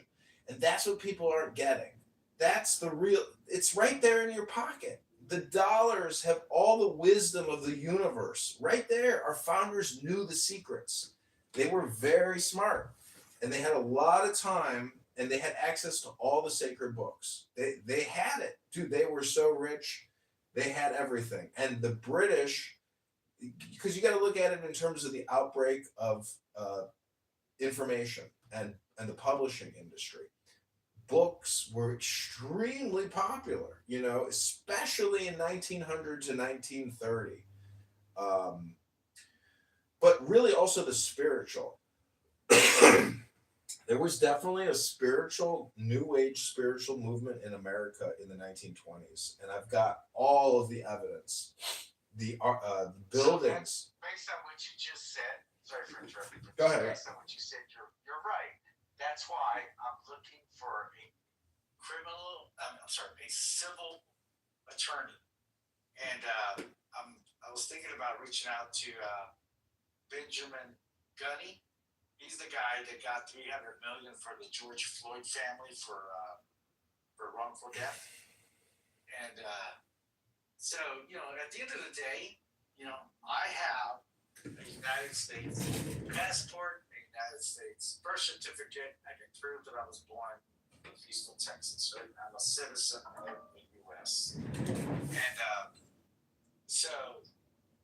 the deportation, right, was completely BS, based on, just BS.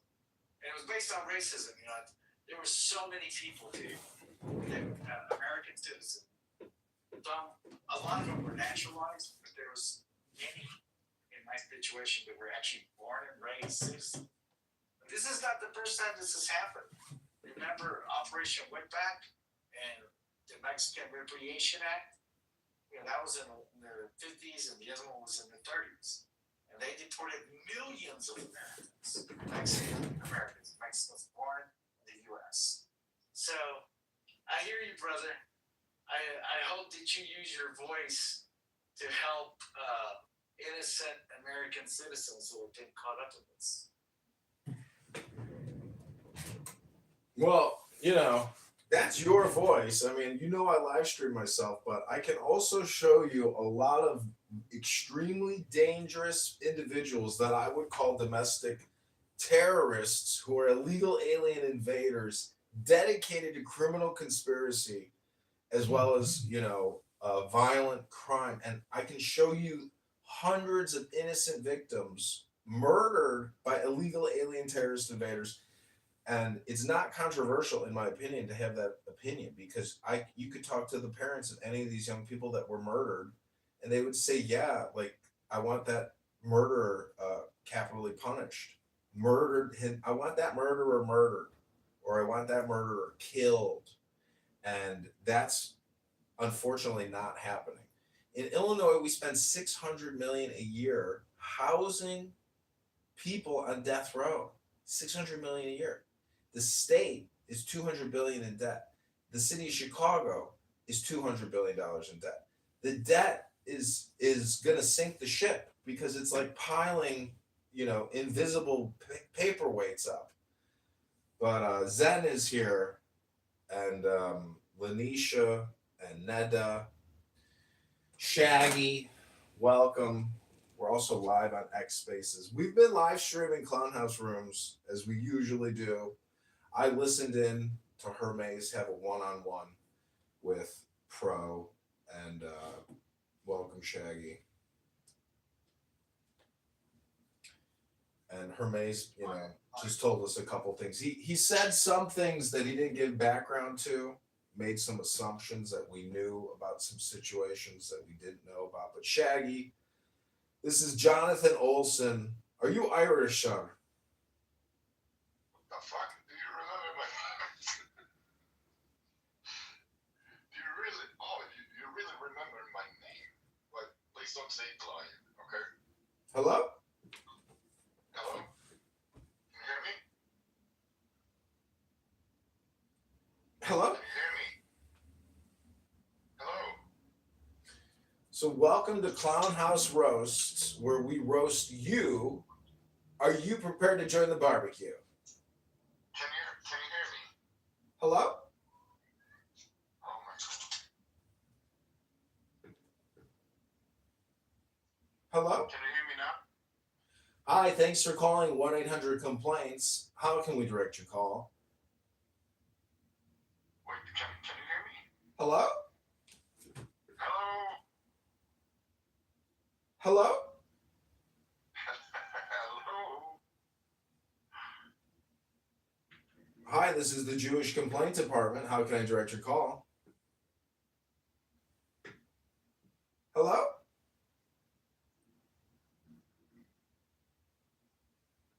you kidding me? Hello?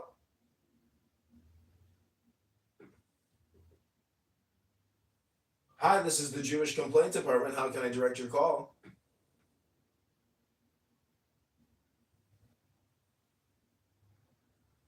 Hello?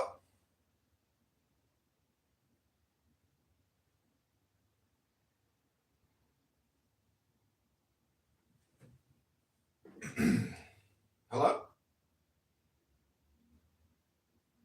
What do you mean Jewish? Hello?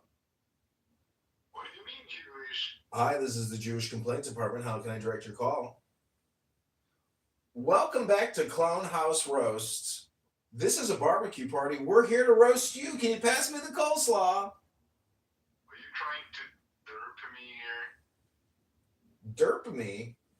Hello? Yeah, you can't hear me. You can't hear me. You little rascal. You can't hear me. Hello? Little rascal.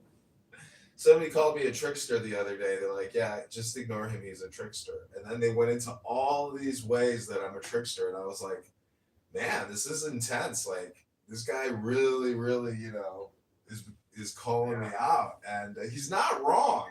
I think I'm very much like Loki or something, like the mask, like Jim Carrey, gives you, trickster power. I do love trickstery too, but I wasn't prepared for it right now. It's like I thought that you connected me to another phone, to a Jewish compartment or something. I don't know. Some people do that. With all people on another call. That they have another phone, they call a number, and they put the phone to the other phone. Right? Oh, come on. Kitover.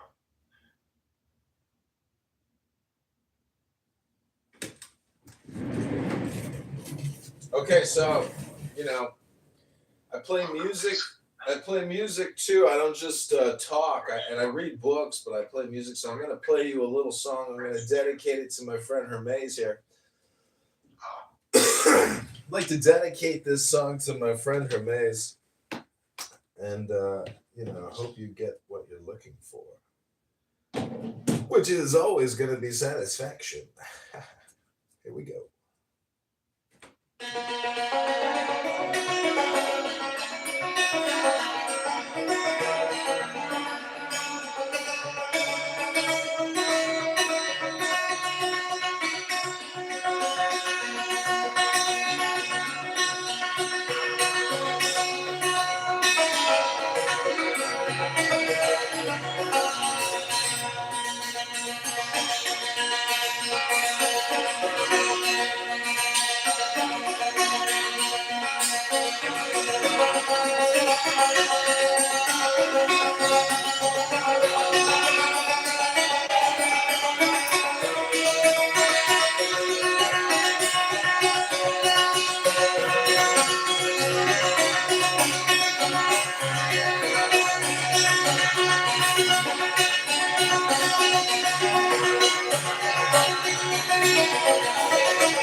I was saying it was alive the whole time, so it's not a question of if it's alive, it's what rights begin. Life begins at conception, rights begin at birth. Until then, you're under the sovereign rule of the person carrying you to term. Right. The will to live is imparted by the person carrying the child. Carrying the child. The will to live, the personhood, right, of that. Carrying the child. So if I understand Pre-viability, the only will that thing has is imparted by the mother. It has no free will of its own. It doesn't Right. have autonomy. Yeah. when does it have free will of its own? Probably around age 8. So post-birth abortions all the way on it. There you go. That's a position we can sell. I would argue that will to live, comes at the point where, if a baby is going to be pulled out of the womb and take a breath, it has a will to live. So otherwise, it just lay there and suffocate. Like it.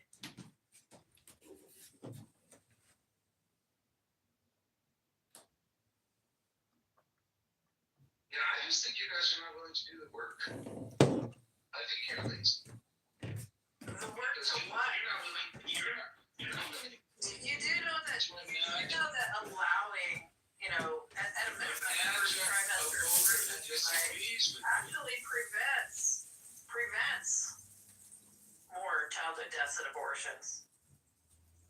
And it prevents women from being, gravely injured and not being able to have children in the future. So if you're all about more babies, then you would support the right to at least early term abortion and medically necessary abortions. I have, to that point, I had kids largely because my wife was able to have an abortion for a medical emergency.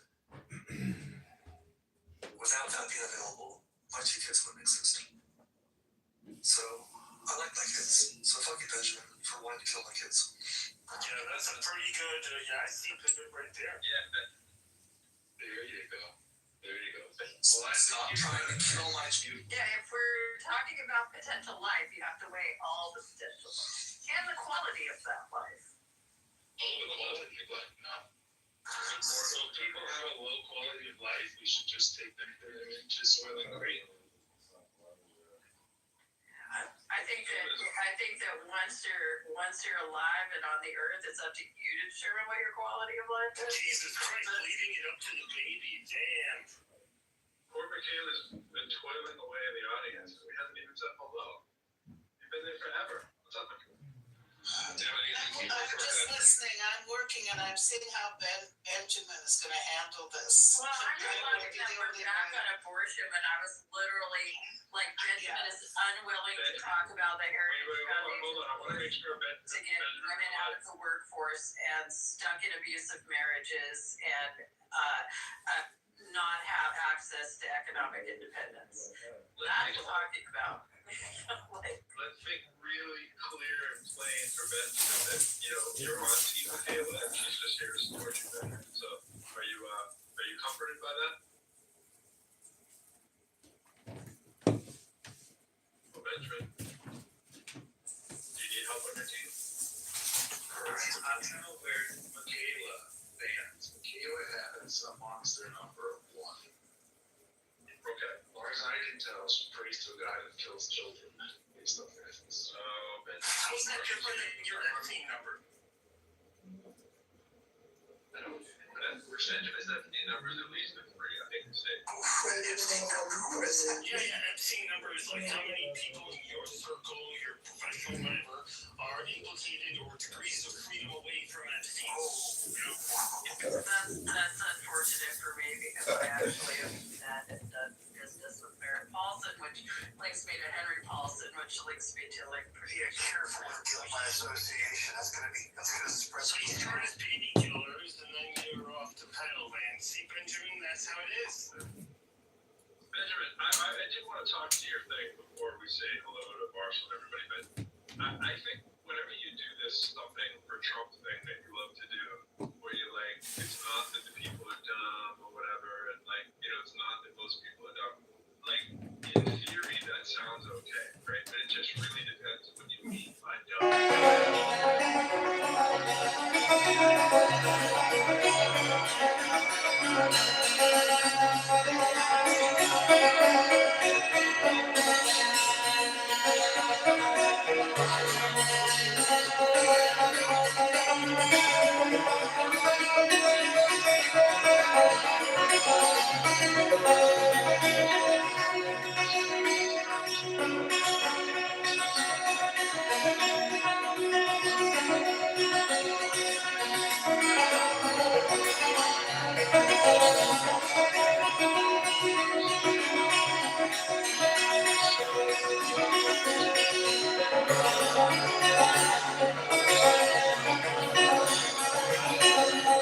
complete and a coherent sentence so that we're on the same terms here. I would hope you'd agree to that. And the likeliness that he could rectify any of those things that you said any more than anybody else is only based on the opinion that you believe that he's a USA flag waving guy, only he's pro steel and pro manufacturing, right? So if that is the risk you want to do, you're right back at what I just said, which you basically ignored about everybody else in the country, and it positions you to be who I'm talking about. So I might as well speak directly to you. When an action has some kind of non-trivial probability of causing this irreversible institutional damage is what I'm talking about. The rational strategy is to minimize downside, not maximize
As a mind exercise, if Al Gore had said to himself, there's nothing in the Constitution that allows the Supreme Court of the United States to decide the next president of the United States. The Supreme Court of the United States doesn't have a role.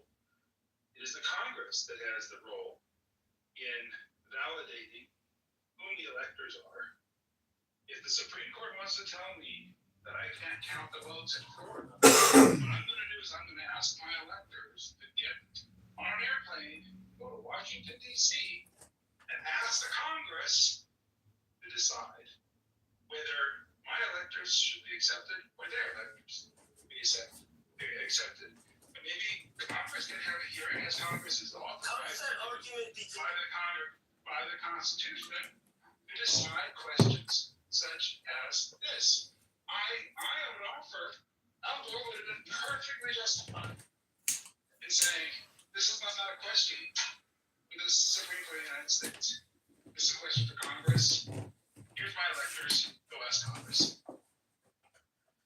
Okay, so how does that begin? Hey, we have 4 people here claiming to be 2 people. How do you introduce that to the court, Benjamin? They show up and they present a letter which says, in essence, the electors before them are fraudulent because then you're a Spartacus. Because the vote count did not conclude, if the votes were not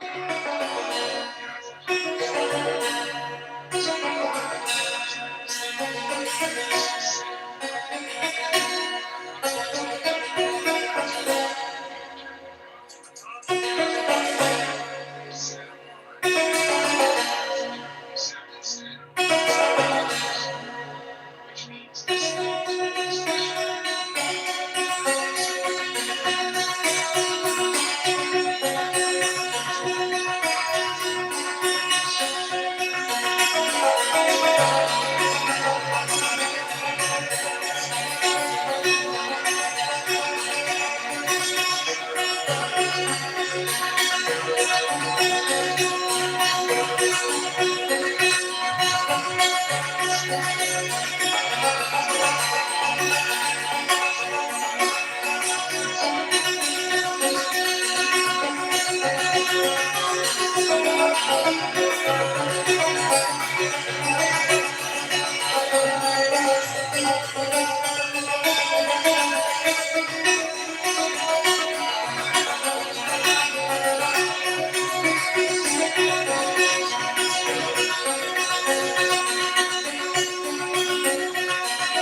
Bush v. Gore case. You're on the Supreme Court's not legitimate, bro. You can't come out and say all the branches of government are illegitimate unless I win. Then they're legitimate. As a threat. But you can't criticize party, but you can't it puts down a red carpet for its own delegitimization, and Bush v. Gore is a red carpet for its own delegitimization. So Trump walking up that red carpet, okay? Blame Trump. I don't. I blame Obama. I would say the Supreme Court wrote their own delegitimization script. I blame I blame Obama and Michelle for putting their own heads on the monkey pictures that he posted today, because it was their fault, Benjamin. Let's be contrarian about that, right? I blame Obama for the racism of Trump, right? Because that's essentially how ridiculous you want to be with your contrarianism, right? Just to make it more interesting and fun. Like when you choose willfully bad arguments just because you want to go against the group.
Can we hear from Steve if he's willing to talk, or? Oh, look, it's on stage. Dude, David, you been listening? Yeah, this point here is that both Bush and Gore were part of Skull and Bones. For real, dropping knowledge. Oh shit, hold on, I got Epstein right here on the What all my conspiracy friends wanted to say back in the day, who cares? Who cares what secret society they're in? If they're drinking blood, like whatever, who cares? Yeah, let's not be ignorant. It wasn't Epstein Island, but then there's also Sir Richard Branson Island. There's a lot of islands, okay? Yeah, I just done a quick AI search instead of going through all the other stuff, but it says, the AI search says, yes, Congress has the right to challenge the electors. And at the point of challenge, the House goes into session, the Senate goes into session. If the two things can't be resolved, it's kicked to the courts. So electors sent by the states are not the sole province of the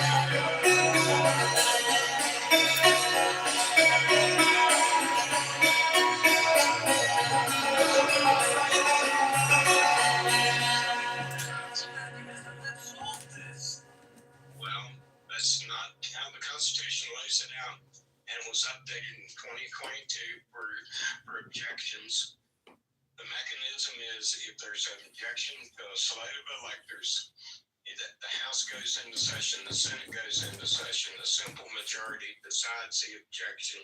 If it can't be resolved between the two bodies, the objection moves to the courts. So it isn't the sole province of the state to say who and what is going to be there. The state gets to send them. The Congress at that point, once they're sent, can make an objection to what the state done. At that point, it goes to the House and the Senate. They take a simple vote. If it can't be resolved, it goes to the court. So it's not just a state. So Congress does have rules about this, and they say, "Hey, is this true?" And then they go and ask the security people to verify, do basic due diligence. We're talking about the electors. Like, what talking about. We're talking about people that impersonated the electors. We do know we're talking about the same thing, right? Well, I was talking about before you brought up the issue of fake electors, a mechanism to challenge electors. That I wasn't getting into the fake electors at news center. But here's the situation.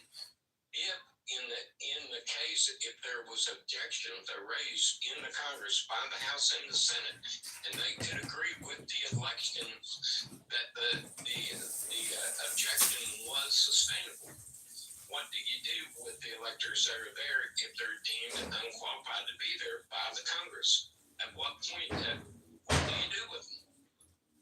Why is that an issue when they illegally people? It's an issue because it's part of the mechanism of the Congress. That's why it's an issue. Congress has a security apparatus.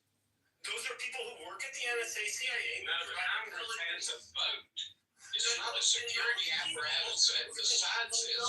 They go into session. People do their due diligence. Is this your best and brightest that you want to represent right here? Is that your best and brightest?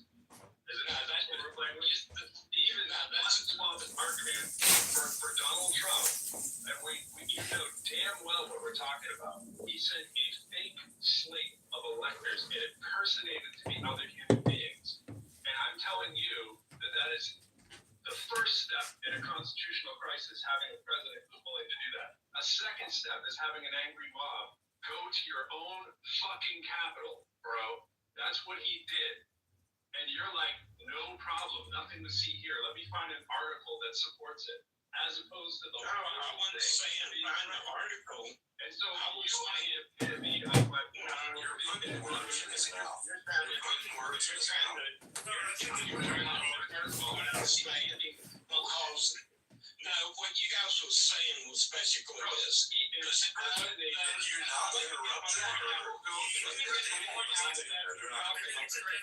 Nothing like that has ever happened.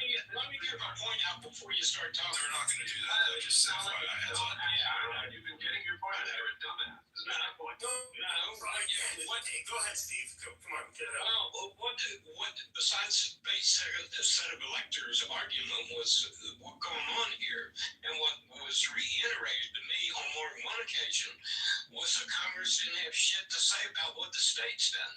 And what I just brought back to you is yes, the Congress is the final check, and here's their mechanism. And it's not some security agency. A security agency doesn't get to go into the House, it doesn't get to go into the Senate and vote. And at the point, if the objection was raised about a particular state, and there was a disqualification of those electors, what do you do? That was my point. Nothing's on my point. What if your president sent 4 people to shoot them instead? Would you start into this? Would you still be looking up and turning to page 15? Bro, he broke the law, right? The law, bro. You can't impersonate people. There's nowhere that you need to look in the Constitution to know that threatens the Constitution when it's the freaking executive branch. Your executive branch is when they understand what the problem is. The nation was here. Answer the question. Let's say the question was there. Hang on for just a minute, Steve. Answer the question that Rob asked me. No, Steve is not the best example I would pick. What I don't like about he's not being honest about why he voted for Trump. He's doing this thing where he's defending Trump, the nibbling ankles, and he's not saying why. Now, if you talk to my in-laws, the people in my family that voted for Trump, they'll be very honest why they voted for Trump. It says, look, we think that society ought to protect the weakest. We think babies are the weakest. And we see that issue is not a priority for the Democrats, and it's a priority for the Republicans. So we're going to vote for Republicans. That's pretty straightforward, and it's morally grounded. Steve is not making, in my opinion, a morally grounded argument. I don't know if that's because he doesn't have one or if he hasn't been honest. But he's Oh, I got one. Oh, yeah, it's the face of declining population. That's a good point, Benjamin. Benjamin said it nicer. I was going to say the exact same thing as Benjamin, which is stunning. I was going to say, what do you really want Steve to win? Is it because you're racist? Is it because you think he's saving you taxes? Tell us why you're booty clapping for a guy who's trying to ruin the country, bro. Like, that's what I want to know. Once you Okay, I'll take it. All right, he said he's ready to talk, bro. He's gonna tell you. Here's the booty clap. Well, I'll tell you if you let me say it. Number one, I think the country has to be energy independent. I voted for that.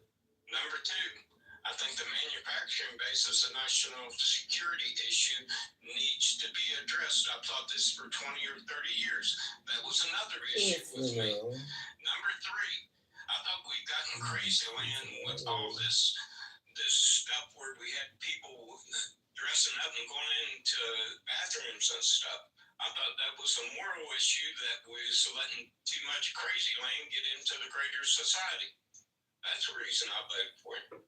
The idea that we are just going to print money, quantitative easing, that we're going to print money and we are not going to print. Well, I missed what was the security issue? I heard your first and your third thing, but what security issue did you say? I missed it. Well, the security, like I say, the security issue is the fact that our manufacturing base cannot take care of the necessary things we need to be a functioning economy.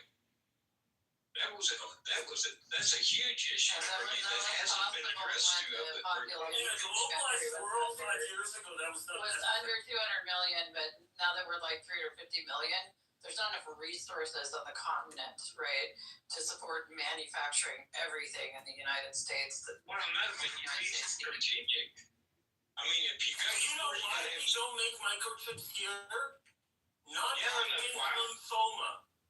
Among other things, a lot of diseases are resultant. Like, watch the documentary about Samsung in South Korea. And look at the cancer rates there. That's why we got rid of these industries. That's the No, it isn't. No, it isn't. Yes, When you start following the computer industry, we don't do that I anymore. started following the computer industry in 1980. When did you? Carcinogenic. I started following the computer industry in 1982. When did you? Any sort of Yeah, Stephen, it's changed greatly since then, and you don't seem to have Well, no, I mean, I know the history of why it was offshore. I know the actual history behind this. The history behind this was like Fairchild, Intel, Texas Instruments. These were the big fabrication labs in the United States. All right. Well, it was simple. Yeah, it's really hard to make microchips in a tropical climate, right? No. Yeah, lithography is difficult because parameter controls of the environment have to be precise. 50,000 droplets of tin fall down and you hit it with a laser and you vaporize it, and that creates ultraviolet light strong enough to reflect off of a bunch of shit and make little microchips for you. And you think that that's not going to have toxic elements in it?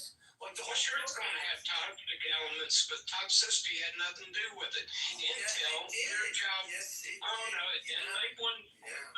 They shipped it overseas. They shipped it overseas to save money. Period. We didn't want to poison our soils. We didn't want to poison our water. I know somebody put you in kindergarten here. I don't know what. And nobody's saying yes it is, yes it is, yes it is. Nobody's called bullshit on your line of reasoning, Steve. So I want to talk about you pushing back on my argument in the hilariousness of what you've actually just done. I said it's a national security threat. It's a constitutional crisis, right? And you came back with bathroom security and convoluted. Our manufacturing base is what you think national crisis. You are exactly the kind of stupid listener who I am talking about, because you can't get out of your own way because of the trans people, and you have put that in your mind on equal footing, and you are actually defending a constitutional crisis of a president who is a traitor because you have transgenders, probably because of your strong Christian. No, I have said that. I said that at the bottom I was concerned. At the bottom I was concerned. That was the biggest bullshit LARP I've heard in weeks on this. Whatever, dude. When I tell you credible threats to our entire country's security system, and Benjamin's looking for one of you to step up, and you come with the fucking traditional bullshit white male national Christian. I have stared at people in the bathroom, fucking moron shit. Yeah. Back to the fucking cave you came from, Steve. You're fucking There we go. bullshit one. I mean, you could just like take. You can take it like that. It's lying down on your fucking back, you bullshit fuck. 10 times at the fucking back. I love that I got to see the angry professor. I think we're all very fortunate to see the angry professor. Thank you for your presence. There's nothing worse than the I'm the nice, reasonable Southern white guy trope. Like, fuck that. I feel like that's definitely a rough goodbye. So the guy Steve he gave 3 reasons why he voted for Trump. The second one I thought was pretty important. He said he voted for Trump for national security reasons, and I mean that's problematic. There's a big problem with that, and it has to do with AI and semiconductors. Okay, you guys probably heard about this one, but it sounds like it talked about. If someone like him says national security, he's talking about brown people in this country. It's brown people. It's just code for that. It really is. It's that simple. I'm not Okay. Yeah. Oh no, but we don't like the Chinese either. Oh yeah, well, okay, that's also a part of this. The Chinese are also a part of the story I'm about to tell you right now. So, okay, here's the timeline of events, right? January 16th, 2025. A UAE-linked investment vehicle, I'm sure you hear from the internet, called REM Investment One signed an agreement to buy 49% of World Liberty Financial, which is a cryptocurrency company that Trump's family owns. Okay, we've probably heard about this. And they spent, their investment was $500 million into this company that is owned by Trump's family, okay, cryptocurrency company. Okay, so they gave, this UAE company gave Trump personally, his family, $500 million, okay, $500 million. March, and then that was January 16th. January 20th, was inaugurated as president. Elliot, we can't just print money. Alright, well, this is complex, okay. James, this is complex. So, January 16th, the investment, and January 20th, Trump was inaugurated as president. Then on March 21st, a couple months later, same year, the UAE formally committed to a 10-year, $1.4 trillion investment framework in the United States. Involving sectors such as AI infrastructure, energy, semiconductors, and manufacturing. Okay, after meeting President Trump and National Security Advisor. Can I add a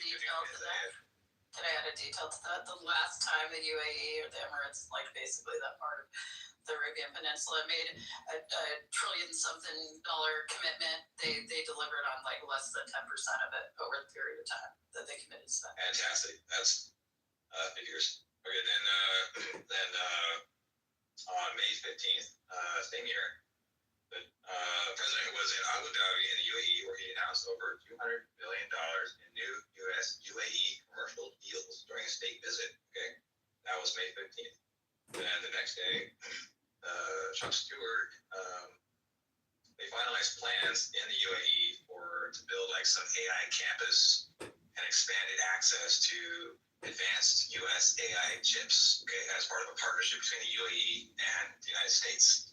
Right, that's the timeline. Okay, so the reason why this is a national security concern is because before this happened, like it was U.S. policy before this not to share things like advanced U.S. chips, AI programs, and giving the UAE access to like U.S. manufacturing and AI and chips and semiconductor stuff, because China has significant access to UAE markets and their economy overall. They have significant access to this. Okay, so this is a national security concern. So you're basically saying that Trump sold our technology, our confidential intellectual property in the United States for $500 million and a fucking white elephant Boeing jet. Yeah, I forgot about the fucking jet. Even if you wanted that jet, you have to wait 10 years. So that's why it's even more fucked up. It's like, it's so exclusive. Can't even have it if you have the money. Yeah, so here's a clean example of Trump and his family lining their own pockets at the expense of the national security of the United States. Okay, this is a clear example of that. So that's what I wanted to say about like the chips and national security interest. That goes to Steve's point. Like if he's concerned about national security, why the fuck are you voting for Donald?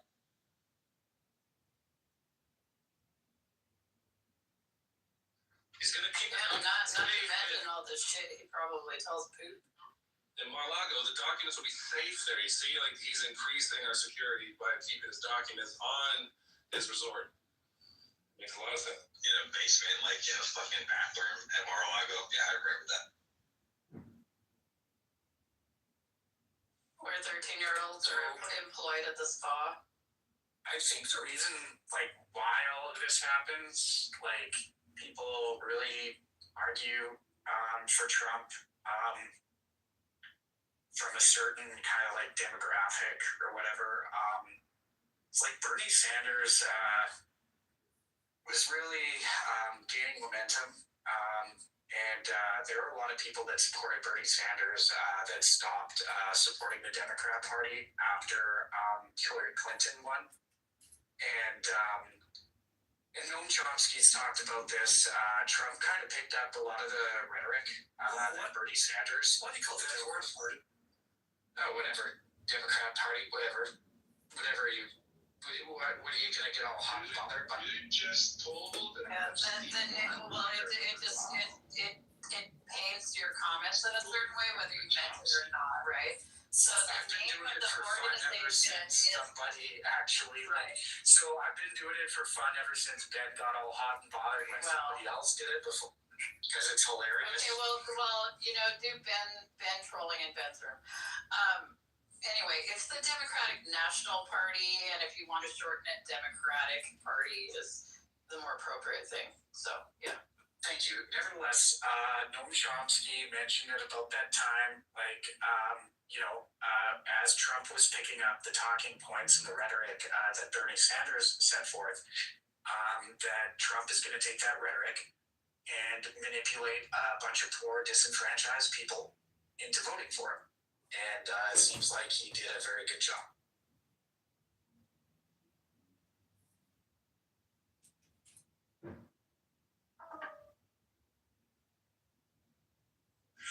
Yeah, coffee. Like, it's just fascinating. Like, I just picking up on the point that, how many, like, someone was commenting about how many people support him, yet he doesn't really, and they use, like, foreign policy as their excuse. But it's just interesting how that relates to, like, the economic well-being of certain individuals, and how it seems like Donald Trump somehow manipulated a lot of poor, disenfranchised people into thinking that he was going to make their lives better. But all they've done is argue for him ever since, and not at all profited from anything he's done. But Trump Coin made a lot of money. I almost think it's like some sort of like self-esteem version of like a sunk cost fallacy, right? Like they put so much of their like identity and their value of their self into like supporting this guy, and now that it's obvious that he's been unsupportable from the beginning, they can't back away from it because they'd have to like basically degrade their own self-image. It's like build a freaking new one. Be a fucking Buddhist, He just came out and told you don't have to make up stuff. He was asked directly what it was, and he told you it's the trans thing, right? It's not that he's in some low economic state. He told you, I don't like them trans people.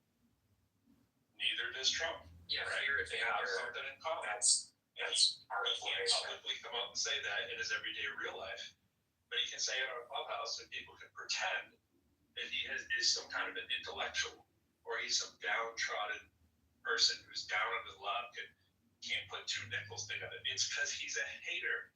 That's what it is. He has hate in his soul. And everybody's sitting around like, it's no problem. Keeps you and that. Let's pretend we're actually arguing. Yeah. He absolutely supports the Constitution. He absolutely supports the Constitution and civil rights unless it benefits people that aren't like him. That's really what it comes down to. What do you think? What comes first, fear or hatred? Well, contempt. Neither of those. Contempt does. So, but can you imagine hating transgender people so much that you think voting for a pederast thief is the right option?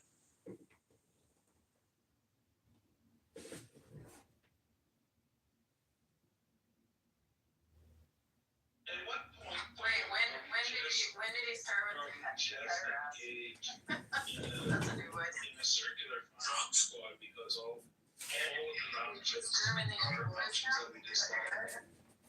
How dare you? How dare you support the trans? His man is a racist and he hates trans people. How can you support such a man? How dare you? Ambivalence. When it comes down to the people I love and myself having existential threats placed over them, hanging over our heads, and I say this as I think Trump's a threat to women. Basically, I think the Heritage Foundation is a threat to women, and I don't think that can't we all just get along sort of argument holds any water. It's useless. It's pointless, and it's a waste of time. The can't we get all along kind of thing works until someone tells you who they are. He told you who he was. He volunteered to play the game and go along with it. He told you I am transphobic. He didn't write it down in a business card, but he did everything but that. He answered the question when directly asked after LARPing for 15 minutes, because I was thinking exactly the same thing as Benjamin. Just tell us why you're protecting this foreign person. Why do you need him to win? Whatever your bad idea is, it's Christianity, whatever it is, tell me why you need that to win. What's really the motivator? And he told you the motivator. He didn't really have a national security thing. That was just to get to point number 3. He didn't have 3 points. He didn't have 2 in front of it, so he didn't sound absolutely terrible and non-Mr. Rogers-ish. Stop LARPing. Be critical thinkers yourself. And was he punished after that? I missed it. Well, was he exiled or? Are you into punishment? Is that what? What happened to him? I didn't see. Did he get kicked off stage or what happened, or did he leave? He got moved to the audience. Why? What happened? Because I didn't like him. I mean, he was being a d-bag. So he got moved. Sorry, I was over. I mean, that's only fair because he's willing to throw people out of bathrooms just because he doesn't like them. Yeah, exactly. I'm willing to bet has never in his life seen a trans person, and he certainly has not seen one in his men's bathroom. The thing is, most of the people that wouldn't know it. He'd be taking a shit, and he wouldn't know it. Because you're not running over to the stall next to you, hey, is there a penis in there? You're not doing that. Hey, most people that worry about trans people are white people in small. Let me see your dick. Right. Most people that are afraid of these trans people don't live I fucking work in WeHo, the gayest fucking city on the face of the earth. I barely interact with trans or even gay people. It's such a rare thing. It happens occasionally. And if you live in fucking dipshit Idaho or something, you're worried about trans people, it's out of your mind. It's like a trans. Not in any circles where you're in some kind of welcoming community where there's going to be trans people feeling comfortable to go to the bathroom while Steve is in there. Is this a welcoming community? Joe, why are you being a dickhead in the past? Whoa. Joe's a dickhead. Joe, you're a dickhead, Joe. Joe, you are a dickhead because you're too pussy to say what it is that's on your mind all the time. Why don't you just... You guys are really wow. In the chat. No, say what's on your mind. The stage is yours. Say it. I said, is this a welcoming community? Yes, Joe, it is. Bullshit thing. Thank you, JC. Thank you, JCC. Thank you, JCC. Thank you, JCC, for answering the question. Can you say that one more time, Joe? Can you say that one more time? I can. Thank you, Romero. Cool. Joe, just this is a grievances. Say it. grievance. Do I have to have a grievance to participate? It sounds like you do. It's obvious. I'm just curious. You never want to say anything in public, bro. Like, what's You never want to say anything in public? You're just asking questions. Have a one-on-one talk with you. Like, I said I like small rooms too. It's nice to have one-on-ones. cool. You like small bathrooms? I'm getting used to that, man. I mean, it's like there's a lot of gaslighting, a lot of like bullying. It's not even passive aggressive, dude. I'm sure everyone has ever met you told you you're passive aggressive. Whoa. Actually, you're the one making insults and character assessments. Thank You did the same thing earlier. You don't seem to have the Projection alert! awareness to figure that out. Projection alert! With that, I'm going to move myself to the audience. Thank you so much. We have some smart people here. Thank you so much to the audience. Here's theatrically falling on the sword. Tricky did this in just about every Theatrically passive aggressive move to go to the crowd. Yeah, we should be. And dude, the most passive aggressive guy I've ever met in my life. Thank you, sir. There's probably another moment. We should be intolerant of people. We should be intolerant of people who are intolerant of other people. Like what I mean by that specifically is like, like do you acknowledge that trans people exist? Do they even exist? No. If you answer People that, exist. no, But performative men that want to do performance shows in the bathrooms, those men don't exist. That goes back to like the identity. Those are called lawbreakers. Hello? Hello? Hello? You have to accept the worst people in the world, right? I'm being sarcastic. Make sure you don't come in the room when Colleen's here and at Mater. I'm sure that might make you too. You might catch a whiff of her pee-pee. A pee-pee? You might get a whiff of a trans pee-pee and have the joy of a trans pee-pee. Oh, the joy of trans pee-pee. Golden shower. Hello? Drip, drip, drip. Hello?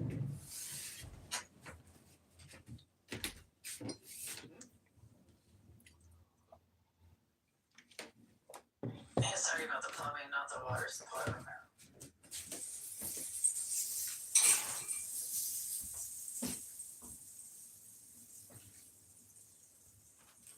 Still fucking like aghast that that guy voted for Trump over national security concerns.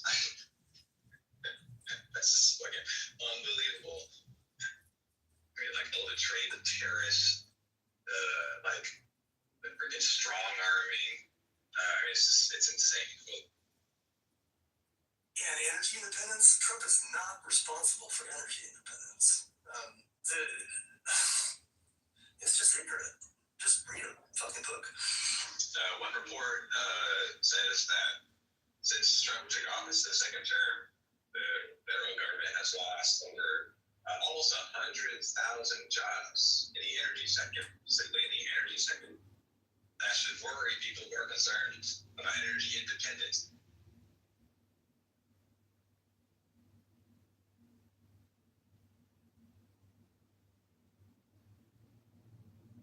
Well, yeah, but the goal is to keep brown people off of healthcare. I was gonna say, I haven't checked on it. It's like, are they still doing the food pumps? Because if you fucking cancel all the grants on that, it's right there is big pro. All that venture capital class movement, it is really just poor people in general disdain poor, but specifically they just assume brown people are poor. So I'll lend you that one. I'll concede your point. Oh, that's very cool of you. That's right. This is merely a proxy for what really matters in class. Look, I think listen to me saying I have nuances in here. But like Tulsa, Oklahoma clearly proves you wrong, right? Because those people had meetings, had money. I think, contrary to what Cora said earlier, you can care about women and also care about other people. I think you can care about people's lives and also care about Stop trying to kill my kids. You can virtue signal about children too, Benjamin. You sure word earlier because clearly it's virtue signaling because you don't have some kind of bond with those people. You don't know who they are. You're just imagining they're not even people yet, right? So while you're virtue signaling with the unborn people, you are correct. You can have general thoughts about the idea that you know as unborn potential people to be stolen of their potential and let women have their right to vote, right? Of what they want to do with their own body. You can still hold those two ideas too, can't you? Just like you can hold the idea that you shouldn't be legislating things about that limit access to people based on immutable characteristics, right? And if there's a conflict between, say, women and trans women, that's about relationship building and interpersonal and integrated negotiation between the women and the trans women on a situational basis and on just like a more regional or local basis. And it shouldn't be like in ordinances and codified and all of that because, you know, that kind of shit changes over time, right? Social interaction is not a law. I wouldn't agree with your second point. There are cases where gender matters, and it's very lazy of you. Gender or sex, Benjamin? Gender or sex? And that's, I think, where you're being lazy and not doing the work. That's what I'm say about it right now. Also, where is saying that gender never matters? Like, you put these words in people's mouths. It's weird. Benjamin, what decisions are so important that Jen has a big role in? Like, I get in governments and schools and hospitals that sex would matter more so than gender. Just take one law in North Carolina as an example. It's a misdemeanor to like threaten to assault somebody. I don't know what that means.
are large women and small men. So yeah, it's that's you can't bring up one example of sort of ill-defined law as your ruling. Most other places don't do it that way. And go on just fine. That's just dumb. But that's your point. Criticize the North Carolina law. Well, there you go. But are you going to do this for everything? You're just going to find all the places where it's... Yeah, we fix laws all the time, right? Like Yeah, dude. laws are fixing laws. We're always We fix all taking laws. race-loaded laws and gender-loaded law. We do this all the time, and we continue. That's a good project In our society. It's an example. And I know it happens like this here, but I bet in reality, the prosecutors aren't charging differently based on sex. They're not. This is we go selective They're service. probably being, and this is just like you have all sorts of laws on the books that never get enforced because they're dumb now. Being said in that state, and let me just tell all the swords to be gentlemen. Benjamin, why are you trying to say something? You trying to say something before I don't think. I'll be real quick. There's an important distinction between race and sex. Gender and sex. Gender obviously is a social construct. Sex is not. And on the race thing, Rivera, to your point, versus classism, for other people who've experienced British countries, UK, etc., America is actually less classist than many European or British colonies or countries. Correct. Make up for it in racist stuff. Exactly. Whoever mentioned that was kind of interesting. I'm trying to remember, what was the name of the Labour MP, Corbyn or whatever? Like the night before the results for Corbyn or whatever, it was interesting. I was at like a dinner party, and someone was saying it's starting to flip-flop. Like in the UK, they're not so Glassdoor, but in the US, it's becoming what he is. That's very strange. I imagine, I don't know what things are like in British colonies other than the US. I'd like to know more about that. Okay, classes of these it's entrenched in us. Typical. But in the United States, it's interesting and strange, and it's weird that, like, you run for a title of nobility and you get to keep it for life. Like, to be a senator, you're always addressed as a senator. One of the ways classism comes out, and you see it in colleges as well, UK is through accents. Like, people distinguish who you are, determine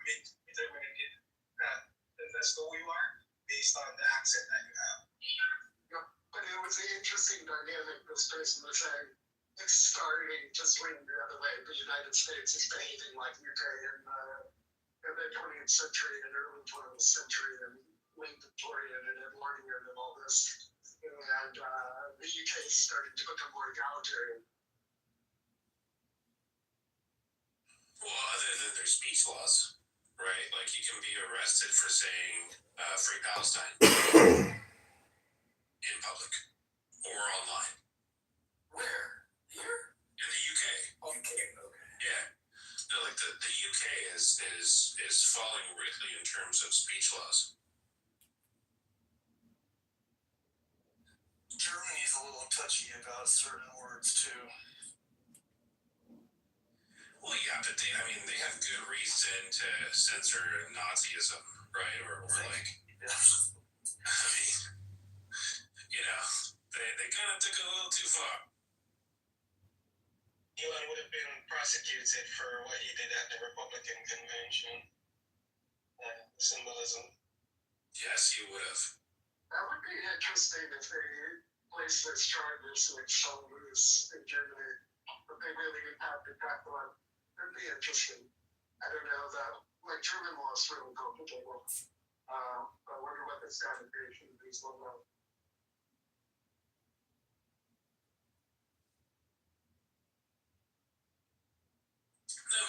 Freedom of speech is good, and the right to insult religions, people's ideologies, like that's all good.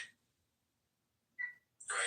It's when it becomes an action, that it can get really dangerous.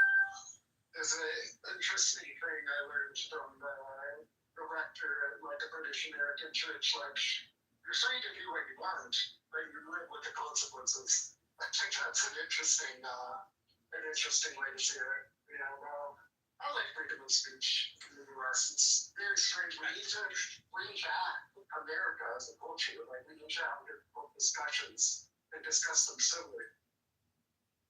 I think Marilyn Manson said it best. He said that free speech does not come with a dental plan. Okay. I just want to say thanks. I just want to say thanks, guys, for this. I was really this project in humanity today. I mean, I posted the Martin Luther King quote. I mean, it's in the end, he's not the attacker of your enemies, but I mean, it's silence from your friends. So I'm glad to hear people actually speaking out against this bullshit. Where can we watch the Trump I heard about like this really, really sketchy video.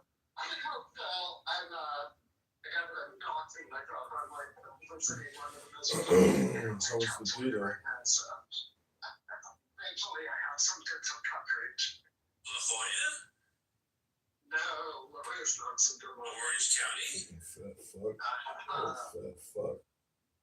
Huntington Beach. That was big on people. There we go. Well, 3 tries. It sounds strange, like it's a surfer town. I don't know. It's just odd.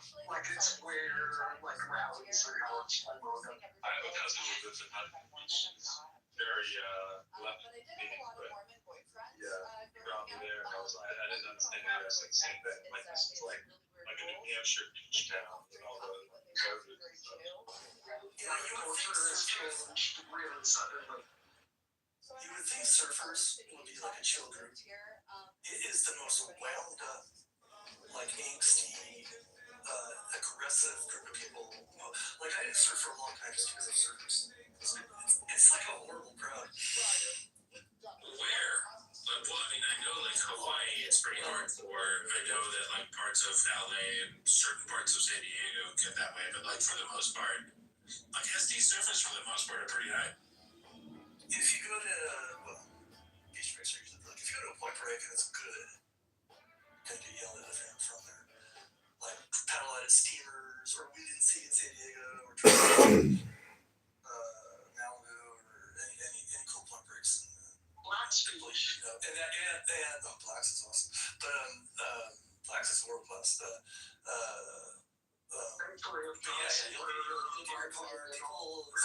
Bunch of places in Santa Cruz, like I know cars get broken into regularly just because they're not from around. It's just.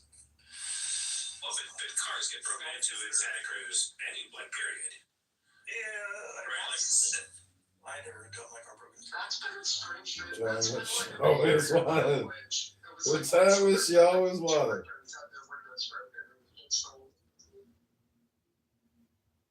I mean, in San Francisco, like people will literally break your window for like $8 bill, right? Like I used to live in San Francisco, and I can count in one hand. Well, in a period of 20 years, I probably changed windows, I don't know, 5 times. Never got any car damage in San Francisco or Santa Cruz, but I did get my car in Berkeley. I got a car stolen once in Berkeley. LA is like a surprisingly what's the word? Kind of like cozy and comfy city compared to its reputation. It's known for being like one of the unprettiest couple cities in the world, and it's really not like that. I guess unless you end up somewhere sketchy drove on accident, then it is another friendly place. Well, like if you live in San Francisco for like 6 months to a year, right, you learn the street rules really well because it's enforced, right? So like when you park your car, you don't have any suitcases, any backpacks, any laptops, anything. You leave it basically clean inside, right? Or you have it as filthy as you can, and that usually saves you from getting broken into. There's also another sort of unspoken rule in San Francisco that you always have to scan, 2 to 3 feet in front of you. Does they have to take your advice and get double vax, triple boosted? That's just another sort of unspoken rule. Top reps bringing 100 million a year. The don't engage the homeless people that are losing their shit because the cops aren't really going to do much. That's another rule. There's all these things that you just sort of pick up. Next time I visit SF, let's have a chat about street smarts for the city. I don't know who has enough street smarts yet. I just hang out around Old Ashbury and I love it.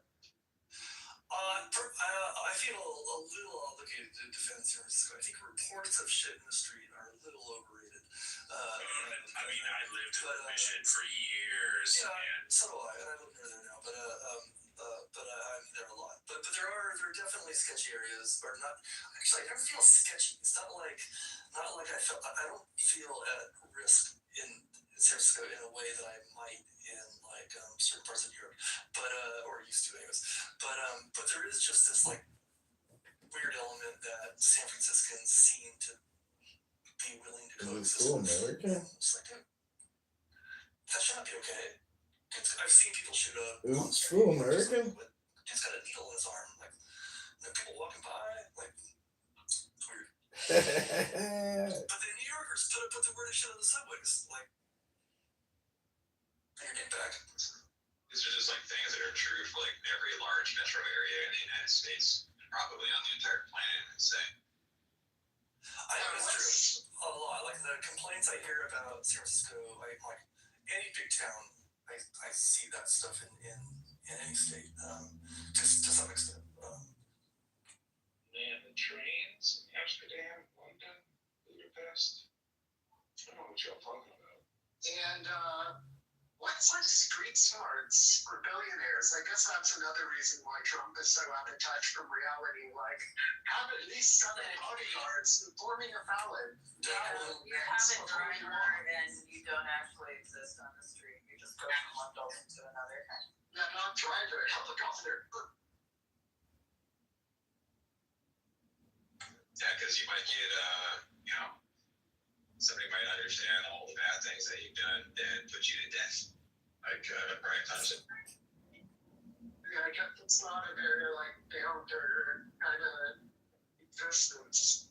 Yeah, Trump is very, and he feels like he gets the on him there, but he's really distanced from that reality because helicopters around the house. I read that the CEOs of especially large companies have really begun to investing more in security, personal security details, and other types of things after Brian Thompson was killed in the streets. Well, that's the thing, right? We're one of the most armed countries in the world in terms of civilians, and we also have a widening gap between the wealthy and everybody else, right? This all seems when that happened, it almost felt inevitable, right? It does feel inevitable to me that at some point heads roll. And I think that the upper class played their hand a little too blatantly, and that pushback was naturally going to happen. With the statistics on that, the correlation between wealth inequality and distribution and crime. I don't know the statistics, but yeah, places that have poverty tend to have harsher policing and more crime. Here's that one. What the data laid out is that a lot of people see a strong correlation between poverty and crime, especially in particular areas. However, it's actually exacerbated or more related when that poor area is within proximity of a wealthy area. So within a particular region, if there are more poor people, it might actually be less crime than if it was a small amount of poor people or closely distributed between rich and poor. I mean, that makes sense. And, let me clarify something that, like, the kind of crime that happens in poverty happens to people in poverty, right? It's crimes against them for the most part. So I just want to be really clear about. There'll be more cases of executive protection because, I mean, these, especially with all the layoffs that are happening and displacement, things like that. Yeah, or some of the mercenary companies like Refrigerated, we're really building a dystopia fast. Like, and we really have the technology for a utopia, so dystopia really doesn't exist. Oh, huge shit. It was built. Huge shit. It was built. Huge shits. People that eat huge amounts of food make huge shits. It's one thing people don't ever think about. Thinking about that, like the 90s, movies about the dystopian future. So go on, Gordon. We don't have the skin color changing technology. I mean, that was pretty cool. Not yet. I mean, I always wanted to be like, sort of like iridescent, like lavender. That'd be kind of cool. I think that was the old man with the healthcare shooting, the CEO, is not just that it happened, it's that so many people agree with it. And that's okay, one less.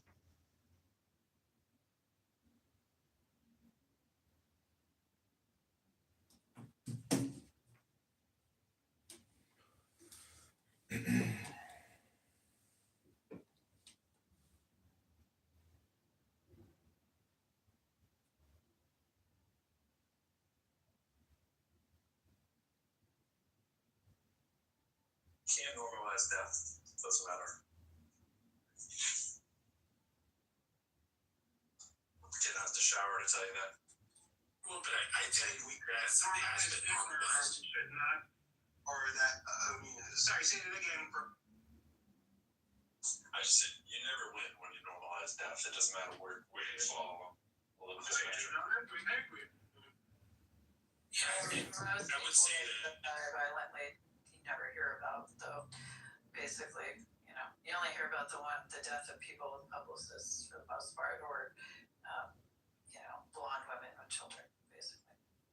Yeah, I mean, I'm not saying whether I agree with it or not. Definitely not. I mean, I was just saying it's interesting how the temperature regarding death has changed. I mean, and there's a lot of cultures who normalize death in different ways. I think one of the sad cases I found out about when insurance was in China, there was a thing called it was an insurance. I don't remember exactly what the term was called, but basically what would happen is that huge shit. if you committed a crime against someone and caused physical damage or a handicap or disability or whatever, you would be responsible for that person's welfare for the rest of their life. So what would happen is that a lot of people, whenever they did cause harm to a particular individual, like in a car accident or whatever, they would make sure that they actually die. The reason being, at least it would just be one payout versus full life responsibility.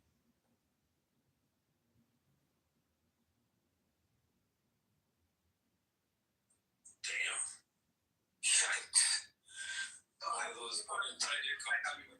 People like, for example, you got hit on the street, they would reverse the car over the person to make sure that it actually died. God damn. It's like the Dave Chappelle piece that he did on OJ. He's like, I'm not saying I don't understand. Right? When Nicole was killed, he's like, look, I ain't condone it. He's just saying he understands it. It's the same thing with the insurance case. I mean, in some ways, right, death is completely normalized in the United States. It just depends on who's dying. right? So like if a lot of more people die because they don't have access to healthcare, that's part of the plan. And everyone's cool with it, except for the people that aren't. Right? But you shoot one CEO. But you shoot one CEO and everybody loses their shit. Or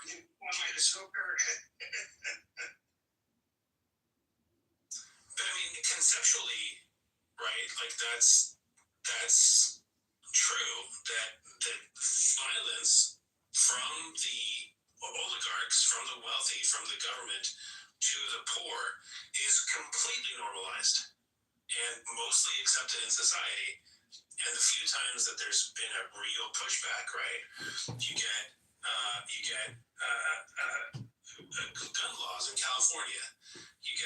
Gun laws happen when people who normally discriminated start firing back. Yeah, I mean, the most famous example of that is probably the Black Panther Party during the Civil Rights era. Like, what's like one of the first things that Ronald Reagan tried to do when he got in office was to, take their guns away. Exactly what I was thinking. Another thing that Stop political violence and stop the oligarchy with regulation. the other thing too about like death more broadly is that like what you guys are saying is true. Like of course that is absolutely right.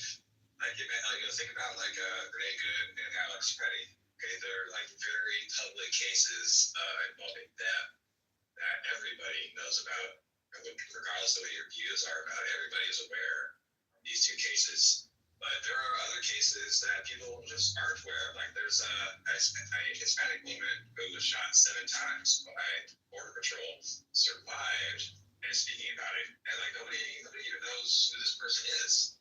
I mean, like generally in the public realm, people like aren't even aware of this. And there's other things like there's people that are from Haiti were in the United States. They were deported and sent back to Haiti pretty recently. And some of these people have been dismembered and decapitated, raped, and assaulted. Okay, they're dead by just gang violence and I don't know, specifically the thing that they were fleeing from. This is why we have asylum laws to begin with. And it's examples like this that just don't seem to permeate through the air as much as like Alex Petty or Renee Good. And perhaps we ought to do something. Well, when you have a group of people who would turn to you and say, well, they were here illegal, right? So they were criminals, right? So that's just what happens to criminals, right? But when it's one of them, right, all sorts of excuses. Oh, well, they were just exercising their constitutional rights on January 6th. I mean, that wasn't a coup. That wasn't an attempt to do away with our democracy. So it's like because it's so weighted by team membership, right? That makes it sort of an issue that's really hard to sort of reconcile with.